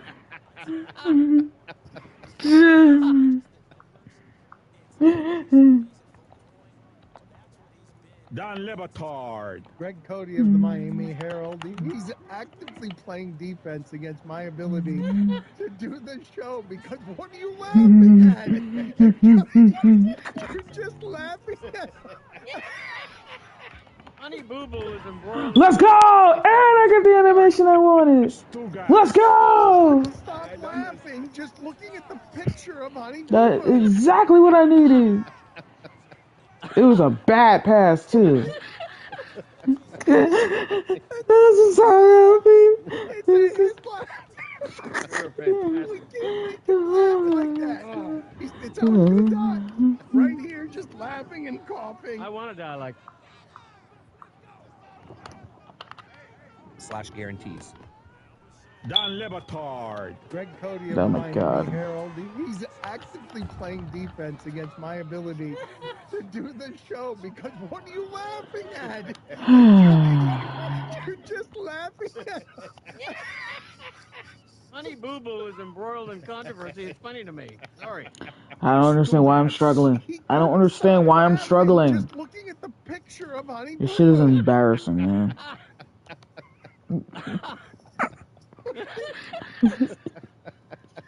That doesn't sound healthy. It's his laugh. Yeah. We can't make him laugh like that. It's how he's gonna die.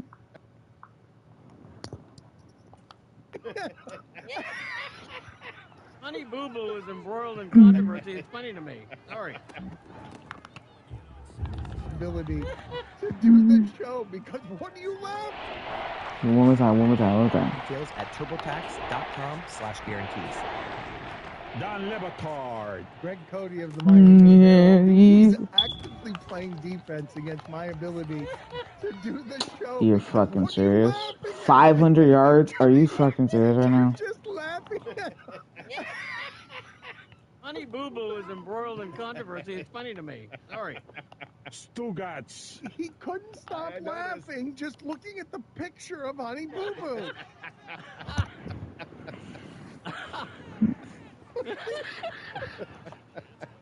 That doesn't sound healthy. And of course. You're fantastic. We can't make him laugh like that. It's This guy's gonna die. And just laughing and coughing. I want to die like that. This is the Don Lebatard Show with the Stugats. Wait, they picked cover He's a 2. four-time NBA All-Star. He's a gold medalist, and now he's the co-host along with Rachel Nichols of the podcast Bully Ball. It is part of the Meadowlark Media family. It's part of our new partnership with All the Smoke Productions. Happy to see Boogie. Always admired his work. Thought he was revolutionizing the game, really, at his size, being able to shoot inside and outside. Was a little before his time, actually, being able to do some of that stuff. And always appreciated that he seemed to always be himself, even though there was a lot of media pressure sort of bouncing against him, making it seemed like uncomfortable from where I was watching. So, Boogie, thank you for being on with us. I want to call you DeMarcus, but I don't know who calls you Boogie and who calls you DeMarcus. Like, how does that work in your life with your family and with your friends? Man, I'm a man of many names. You know, my mom has a name for me. My wife has a name for me. Obviously, I'm dad to the kids, so I'm a man of many names. So, whatever you're comfortable with, I'm cool with it. You know. forgive my ignorance here. I don't know the origin story of how you became Boogie. Like, what is the backstory there? Backstory behind that is my time at Kentucky at the time. The legend Rod Strickland played many years in the NBA. He was one of the assistants at the time. So the way I played coming in my freshman year, you just kind of spoke on it. I was a big that shot the ball from the outside. I handled the ball a lot. I could pass. It was a lot of different layers to my game. And Strick would use the term "bug," like guys with a lot of craftiness, a lot of Wow. Are elusiveness, or you whatever the fucking case may be. serious? When they got a good spark to their game or some spunk to their game, we use the term "bug." Like you got bug in your game, you got boogie in your game. So obviously, Strick referred to me in that manner, and Let's try it. the name Boogie came alive, and it just stuck. The fans at UK, they started referring to me as Boogie, and DeMarcus slowly crept out the door, and Boogie became a household name. So that's kind of how it started for me. You were nodding your head when I was talking about sort of the way the media bounced off of you. Can you tell me through your experience what your greatest NFL frustrations record. were with how you were covered? My biggest frustration was it was more so always the negative things. If anything negative happened in Sacramento at the time, no matter if it was, something at the top of the organization or a new owner or a new GM or, a new coach for the next season, it always seemed to fall back in my lap. And I just never understood that, because it would be one thing if I actually had the responsibility of being able to pick these coaches or GMs or even so having a say so, and it didn't work. Then that would make more sense. But I was usually a victim of the situation, just like everybody else on the team. But for the most part, it would always end up, in my hands, or I was the guy responsible for all these, negative things happening in Sacramento. Obviously, I kind of made that excuse easy. I didn't handle every situation well. I've always been the emotional guy. I've always worn my emotions on my You've got to sleeve. be And fucking serious. when I played the game of ball, I was, very expressive. That's just how I played the game. So with that being said, it kind of made it easy for me to become that target. But at the end of the day, those people knew my intentions. Those people knew my heart. They knew my mindset every night coming into the game. My mindset every season coming in. And I've spoken on this on the show before. When it comes to this business and things start to go different than the goal, the blame game comes into play. That was usually the case with my years there. And like I said, for some reason, everything that went wrong in Sacramento ended up, falling on my shoulders or in my hands. And like I said, it was just I felt like I was a scapegoat with a lot of, issues at the time. And, I feel like those issues obviously overruled any positive things that I was doing within the organization, or even just trying to, stay relevant at the organization. So that was usually my that's my biggest issue with the media coverage and the things that happened during my time there. And I wanted to be more so celebrated for the things I did on the floor compared to the things that was happening around me. And that just wasn't the case. What came with stardom that you were totally unprepared for, that you had no idea was coming with stardom? You have to become comfortable with it. And I've been on record saying before in the past, like I never wanted to be the famous guy. I never wanted to be like in the limelight, or that wasn't my personality, and that wasn't my character. Like I'm gonna go out and do my job every single night, but as far as Oh my being god. pushed as being a I'm losing star, to the fucking this Jets. celebrity and things of that nature, that just wasn't who I was. And that That part shit's falls on my shoulders. embarrassing, man. That's something that I had to figure out and handle better, which I never did at the time. But I was a young kid coming into this business. I was figuring out things on the fly, and a lot of things just wasn't put in place for me to succeed. And on top of me just making the mistakes I did as a young kid, but that was probably one of my biggest struggles coming into the league, was just learning how to handle the starlight. And it was just something I never really became comfortable with. But you live and you learn.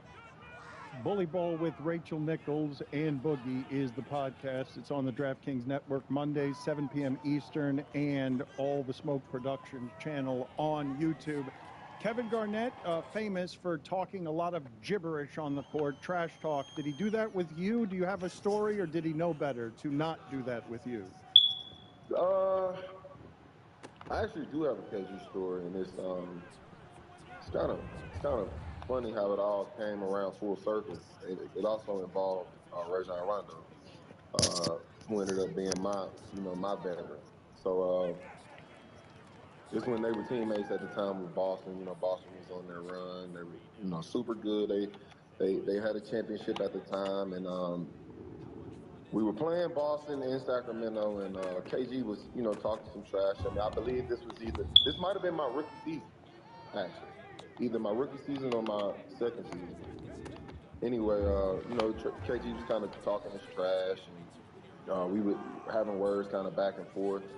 And it was one specific play where the ball kind of hit the sidelines, and we kind of both went for the ball. And KG kind of dove for it, and he ended up on the floor. So I caught myself, kind of being big and bad at the time, and continuing to talk trash to KG. I stood over him, said a couple words to him, and out of nowhere, Rajon kind of comes and he pushes me out the way. So now me and Rajon start to have words, and KG then gets up off the floor and he continues to bark at me, and then I realize, like, damn, it's a 2-on-1 situation, and I kind of back down a little bit. So I believe I ended up getting a technical foul for it, and I was the only one to receive the tech while the other two guys didn't. So that moment always kind of stuck out to me, like that always happened to you. Like, damn, that was weird. Are you watching the same game as me? Yeah, but that's the thing. Yeah, I'm like, I mean, this was like a 3-guy situation. Why am I the only one getting the tech? Like, so that moment always stuck to me, and in that moment, I'm like, man, I can't be talking shit to these veterans and these superstars in the league, or these are going to be the results of it. So that was always a funny story with me. But long story short, full circle moment, Rajon ends up becoming my teammate. We laughed about that moment, and he's one of the guys that's helped me throughout my career, even to this day. Man, fucking losing sucks, man. He's a guy I respect.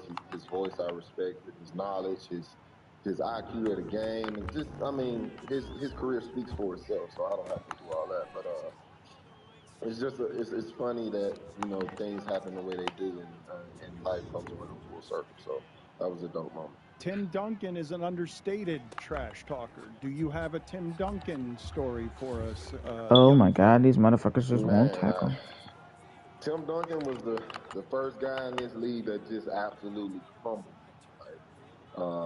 He was the first guy to help me realize that my shit does stink. But Tim Duncan isn't much of a trash talker, at least not to my knowledge. He was at the point in his career, Tim was, on the curve of, the down part of his career, and still a very, very, very good player in those years, but it wasn't the prime Tim Duncan that we were used to seeing. So at that point, Tim wasn't really talking. He just, Tim was kind of going through the motions and just making shit happen. But it was another home game in Sacramento, and, Tim Duncan had this thing of where you went to take a shot, he would grab your shoulder with his left hand and block it with his right hand. So that shit used to frustrate the hell out of me because they would never call it. And with him doing that, it would prevent you from being able to lift or get the shot off. So I'm frustrated as hell because he just keeps doing it over and over and over again. The refs aren't calling it. So I just become super physical. I knew I was strong. I knew I was a bigger player, so I just started trying to move him out of the way. So I'm going straight through his chest, and I'm actually finishing the baskets, and now it's working in my favor. So instead of me just, keeping it hoop, I want to tell Tim about himself, like, yeah, I'm busting your ass, Tim, yeah. Tim just looks at me with this just, regular look, like, just looks at me and just kind of shakes his head and never responds to me. So I continue to talk shit to him. Still, no response. He just looks at me. So I think we were going into the fourth, and Tim ran off like 16, 18 points straight. And I'm so caught up in the past baskets thinking that I'm having this great game that I'm not even realizing I can't even get a stop on this thing. Like, so one of my teammates at the time, like, cuz you gotta do a better job, big fella. You gotta you gotta do your work early. I'm like, I got this shit. Another basket. So it was just this moment where I'm realizing, like, damn, like this dude is kicking your ass, and you so caught up in trying to talk shit and prove a point that the point is going over my own head. So that was a quick moment for me to just, be humble, realize, like, man, there's some bad dudes in this league, and you're not the baddest thing walking. And obviously, Tim Duncan's career speaks for itself as well. It's a guy that I really value, and I don't think he gets the credit and flowers that he deserves for the career that he's had. A guy that's won at every single level. I don't think Tim Duncan has ever had a losing season, and that's something crazy to say with how competitive this league is. And like I said, he just doesn't get the credit he deserves for the career that he had. How about Jokic? Does he talk trash? What the hell? Silent killer, man. You've never seen anything like that, correct? Have you ever seen something that any basketball player who does that? What Jokic does? Yes, all of it. Nah, I think the closest thing we've seen to a player like Jokic is the guy we were just speaking about, and that's Tim. Oh my God, are you fucking serious? But as far as the same demeanor and how they go about the game, I think that's as close as you'll get to comparing anybody with those two guys. So Jokic is a generational talent. He's a one of one. I just got blown up by the fucking Jets. Are you serious? And the game just comes so easy for him. It's crazy to say. I mean, night after night, no matter who he's playing, no matter who he's facing, the games just seem to come easy and effortless for this guy. So, he's definitely going to be one of the once he hangs it up, once he hangs his shoes up, he'll go down as one of the greatest to ever, touch a basketball, and that's facts. That's just a fact. Less than a minute left. Stan Van Gundy told us the story one time of yelling at Dwight Howard for not getting a rebound against Pekovic, and Dwight Howard yelled back at Stan, "You don't understand. He's the strongest man in the world." You were known as being physically very strong. Give me a guy where you were like, "Holy shit, this is strength I have not seen before." Oh, that man. First guy comes to mind is Ben Wallace, and it's crazy to say it was at the end. It was towards the end of his career as well. Rookie season, I mean, I matched up with this guy, and I felt like I was a child. Like, honestly, nothing I did, no matter how hard I fought, like, dude was just like kind of moving me around with one arm, or just like his wrist or his fingers. It was sick, bro. Like, I've never met a human that strong. Ben Wallace is. He might not be from here, honestly. He might not be from this planet. It's pretty crazy. Boogie, thank you for being on with us. Going to enjoy the Are you partnership, fucking sir. serious? Enjoy your work with Rachel Nichols. Happy to have you. I didn't even fucking touch him, you bitch. I appreciate you, Dan. It was a pleasure. The friendship is sharing deal. Because I want one of your McNuggets. And I need some of your quarter pounder. There's a deal for everyone at McDonald's. Get one favorite like 10-piece chicken McNuggets, a quarter pounder, or a Big Mac, and get another for just $1. Price and participation may vary. Valid for item of equal or lesser value.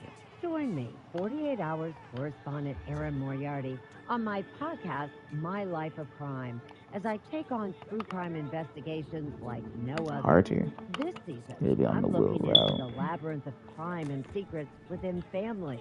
I'm cutting straight to the evidence and talking to the people directly involved, including investigators and the families of victims. Listen to My Life of Crime with Erin Moriarty wherever you get your podcasts. Don Lebatard. Many of you, by the way, are writing in and you're saying, Dan, quit being so mean to co-hosts that you always deem incompetent. That's the formula. Me being mean to the co-host is what allows Stugotz to take a very wealthy vacation right now. Stugotz. It's a winning position for everyone but me. Have you guys not figured this out yet? That's the whole thing, is me being rotten straight man as everyone else gets to be incompetent, then I yell at them for being incompetent. And here's the miracle of it, and the magic elixir. Bad, which is the only thing Greg Cody can be, becomes good and lovable. And it's because standing next to obnoxious, strident me makes everyone look that way. Yeah, and the brush with death helped. Yeah, that was planned by me. The whole thing was contrived. This is the Oh my god, Show people don't want to with the fucking tackle. Stugotz. I've got a problem here, Stugotz, in that Tony says he has got a giant, a monumental MMA hangout announcement, but I don't generally trust Tony's judgment. And I don't know if, what was that sound? Should I trust Tony's judgment? No, I think. Chris Cody, are you of the belief that I should trust Tony's judgment? Let my man cook. All right, let's hear, let's Tony. Really? Tony, cook. The fullback. News for everybody who's an MMA Hangout fan and who loves the show here locally in South Florida. The MMA Hangout is going through a bit of a restructuring in that our streamed show where we do every pay-per-view for the UFC is actually going on the road. So we will be live from the Taurus in Coconut Grove for UFC 297, and every pay-per-view after that, we will be at another spot locally in Miami that you can come hang out with us, watch the show. We will still be streaming on YouTube, but it will be live, happening in person with people, with maybe people from the show. I invite everybody to come out and hang out. So a big deal. The Taurus on Saturday. Card starts at 10. We'll be there early watching some of the playoff games earlier on. Taurus, Coconut Grove, we love them. Love Ariete, the entire hospitality group. So we'll be there hanging out for the MMA Hangout, January 20th. You got some mild applause from Lucy in the background. It seemed like yawning indifference from everyone else. No. I think I want to be there.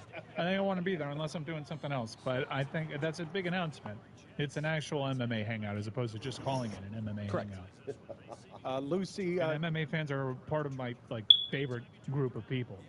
Lucy, yeah, is 5 a interceptions, very not good. Teammate, Lucy, is the outfit bothering you at all? Because I'm not sure that this costume has been as punishing as some of the other costumes we've had. Your White Lotus costume. Now, Dan, it's a little uncomfortable, but I'm getting used to it. I have a little more to say, though. Now, what I'm I'm just feeling so good, so alive. These glasses, the headscarf. I mean, I just want to go antiquing. I love it. It's a good show. Back to you, Dan. Thank you, Lucy. I appreciate it. Lucy is alleging, by the way, that the weekend was won. I know Greg Cody has argued that 4 Baker picks for Mayfield Schobert. won the playoffs and Lamar Jackson won the playoffs and the Detroit Lions. I have a little more to say, actually. You do? Okay. You should really check out the MMA Hangout. It's a good hang. Tony's really good. Let him fly, Dan. Don't hold him down. It's a good show. He does such a good Jennifer Coolidge. Oh my god. My boy Chris Cody knows how to do a really good Jennifer Coolidge. Oh my god. That shit's crazy. I can't pronounce I can't spell one more time either. I was thinking maybe I had a chance. I had more yards than them, but 10 turnovers. We forced 7 of them. Kristen, but 10 fucking turnovers. Go ahead. Use check. Not good. Use check. Not good. Gave up 700 yards of total offense. Not good whatsoever. I don't know who that is. Oh god, this shit's embarrassing, man. Fuck! I was on a heater too, coming off a win. Best fullback. You're best fullback. Best fullback. It's Man, that shit really fucking sucks. He's no Alec Ingold. From what? He's From what team? Juszczyk, San Franciscan. That boy. Thank you. Oh my God. Boy. Yeah, there you go. It's all coming back to me now. He's a good player. So Taylor Swift went to the Chiefs game with Brittany Holmes. Sorry, I just got my the Jets voice were coming back. off of their That was bye week crazy. too. And she wore this really cool Travis Kelce jacket that went viral. And it turned out it was Kristen who has been making all these really awesome NFL vests and jackets. And Taylor Lautner ended up buying one once he Too many saw giveaways. that Taylor Swift was wearing it, and they had it FedEx directly Most takeaways. the But the Lions worst field turnover before the game differential. started, and it was a really cool moment for like women sports fans. Yeah, somebody's because actually watching my as a videos. woman football About fucking fan, you time of spend people watching. all of your time trying to find cute clothes to wear, and you just cannot find it because the NFL looks at you and they're like, I know that girl wants a pink jersey. There's nothing else she could possibly want. Just the pink jersey, and you know what? Maybe we'll do a bedazzled one too. Now I love bedazzled stuff. Don't get me wrong with this, but it's very cool to see like women's fashion in football, and it turns out she's been doing this like way Because I longer need than some wide before. You receiver know, help. Taylor Swift wore it. She did So Simone my receivers Biles are getting up there best in for her age. husband. Like, it's a really cool thing, and it's a really taken good off. thing. She popped up on my IG Brian algorithm, Burns and I is an really X enjoyed Factor? watching her process in making these jackets. The jackets are dope. What, a couple cuts with a scissor and then poof? Yeah. No, Yeah, it was a couple that's all cuts it with a takes. scissor. That's And then all it poof. takes. Yeah, that's exactly all it takes. Yeah. Editing, though, it is a magic of editing. Bit more involved than that, but sure.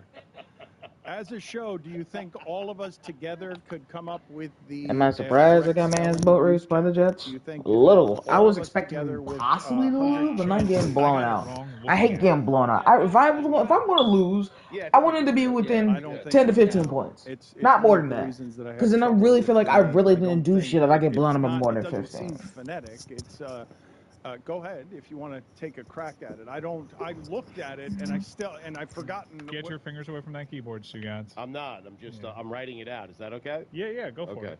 That's a Polish name, right? I don't know have the any country idea of what origin. I believe it is. You check. I misspelled bidet up last week, so I'm the last guy to. Do you want Czech? It might be Czech. Do you It's want always a good you think? soccer rule? Do you It want says it? Polish. JUSCYCZYK. What? YK. Fuck. Close. Thank you. All right, Fuck. Sue. There's no W? W. No W. J-O. 4 straight hard games against the J-U. Panthers, and they have a better record. Oh. Great. There's an O in there somewhere. Panthers, I don't think there Cardinals, is an O anywhere in Cowboys, the name. Rams. J-U-S Z-C Z-Y-K. You're full of shit. You're so full of shit. Next time, without me being able to hear Lewis in your headphones. I think you misspelled it. Well done. No, he's Thank you, cheating. Greg. What is Thank you. He's Thank fully incapable of doing anything without cheating. Wow. And that smoke ass blowing Lewis lurking around the proceedings, allowing Stugats to cheat, being a collaborator, being an accomplice. You want to try it again, Stugats? You just said it. Try it again. Lewis, I'm watching you. Lewis, if you do it, you're fired.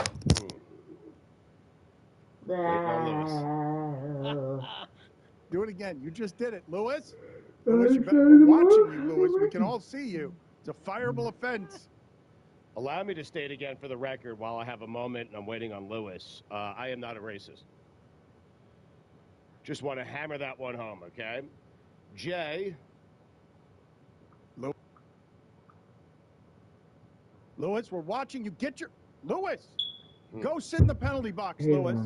Get out of there. Lewis, get out of there.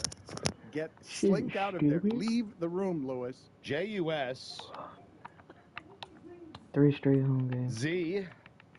Back-to-back Sunday night games still. Like, what the fuck? He can't read it. His handwriting. It's written down. I'm not looking at that. YK. YK. 2 in a row. And I'm not a racist. Ow, about that. He said it. J-U-S Z-C-Y K-Z K-Y. Jelly. Feels good to not be a racist. Cody, why are you grabbing at your asthma inhaler? I just, a man's got to inhale, Not on the air. I mean, I'm gonna wait till I'm off the air. Wait till there's a commercial And break McCaffrey's an X Factor. Take a couple of puffs. Fuck. Inhaler too. Same here. So it would be great. Very nice. They should have this in a bong. They should have like COPD medicine in a Dennis bong. Turpin is You, a no, so you factor. have the illusion of, you know, recalling your... This is Inu and an improved unlimited show with the Stugatz. Gamble on by Can you imagine instead of going like this? How powerful is Cox Internet? Powerful enough to keep fans across the country in the action on the biggest game days of the year. Whether you're one of 65,000 fans at Allegiant Stadium or 3 games next time I do a broadcast. I'm not gonna do it one tomorrow because I'm gonna be working. I'll be back doing another broadcast on the weekend, or depending on when my next off day. So it's gonna be a couple of days, or it's gonna be a while until I do my next video. So until then, I will see ya next time. Game day grub.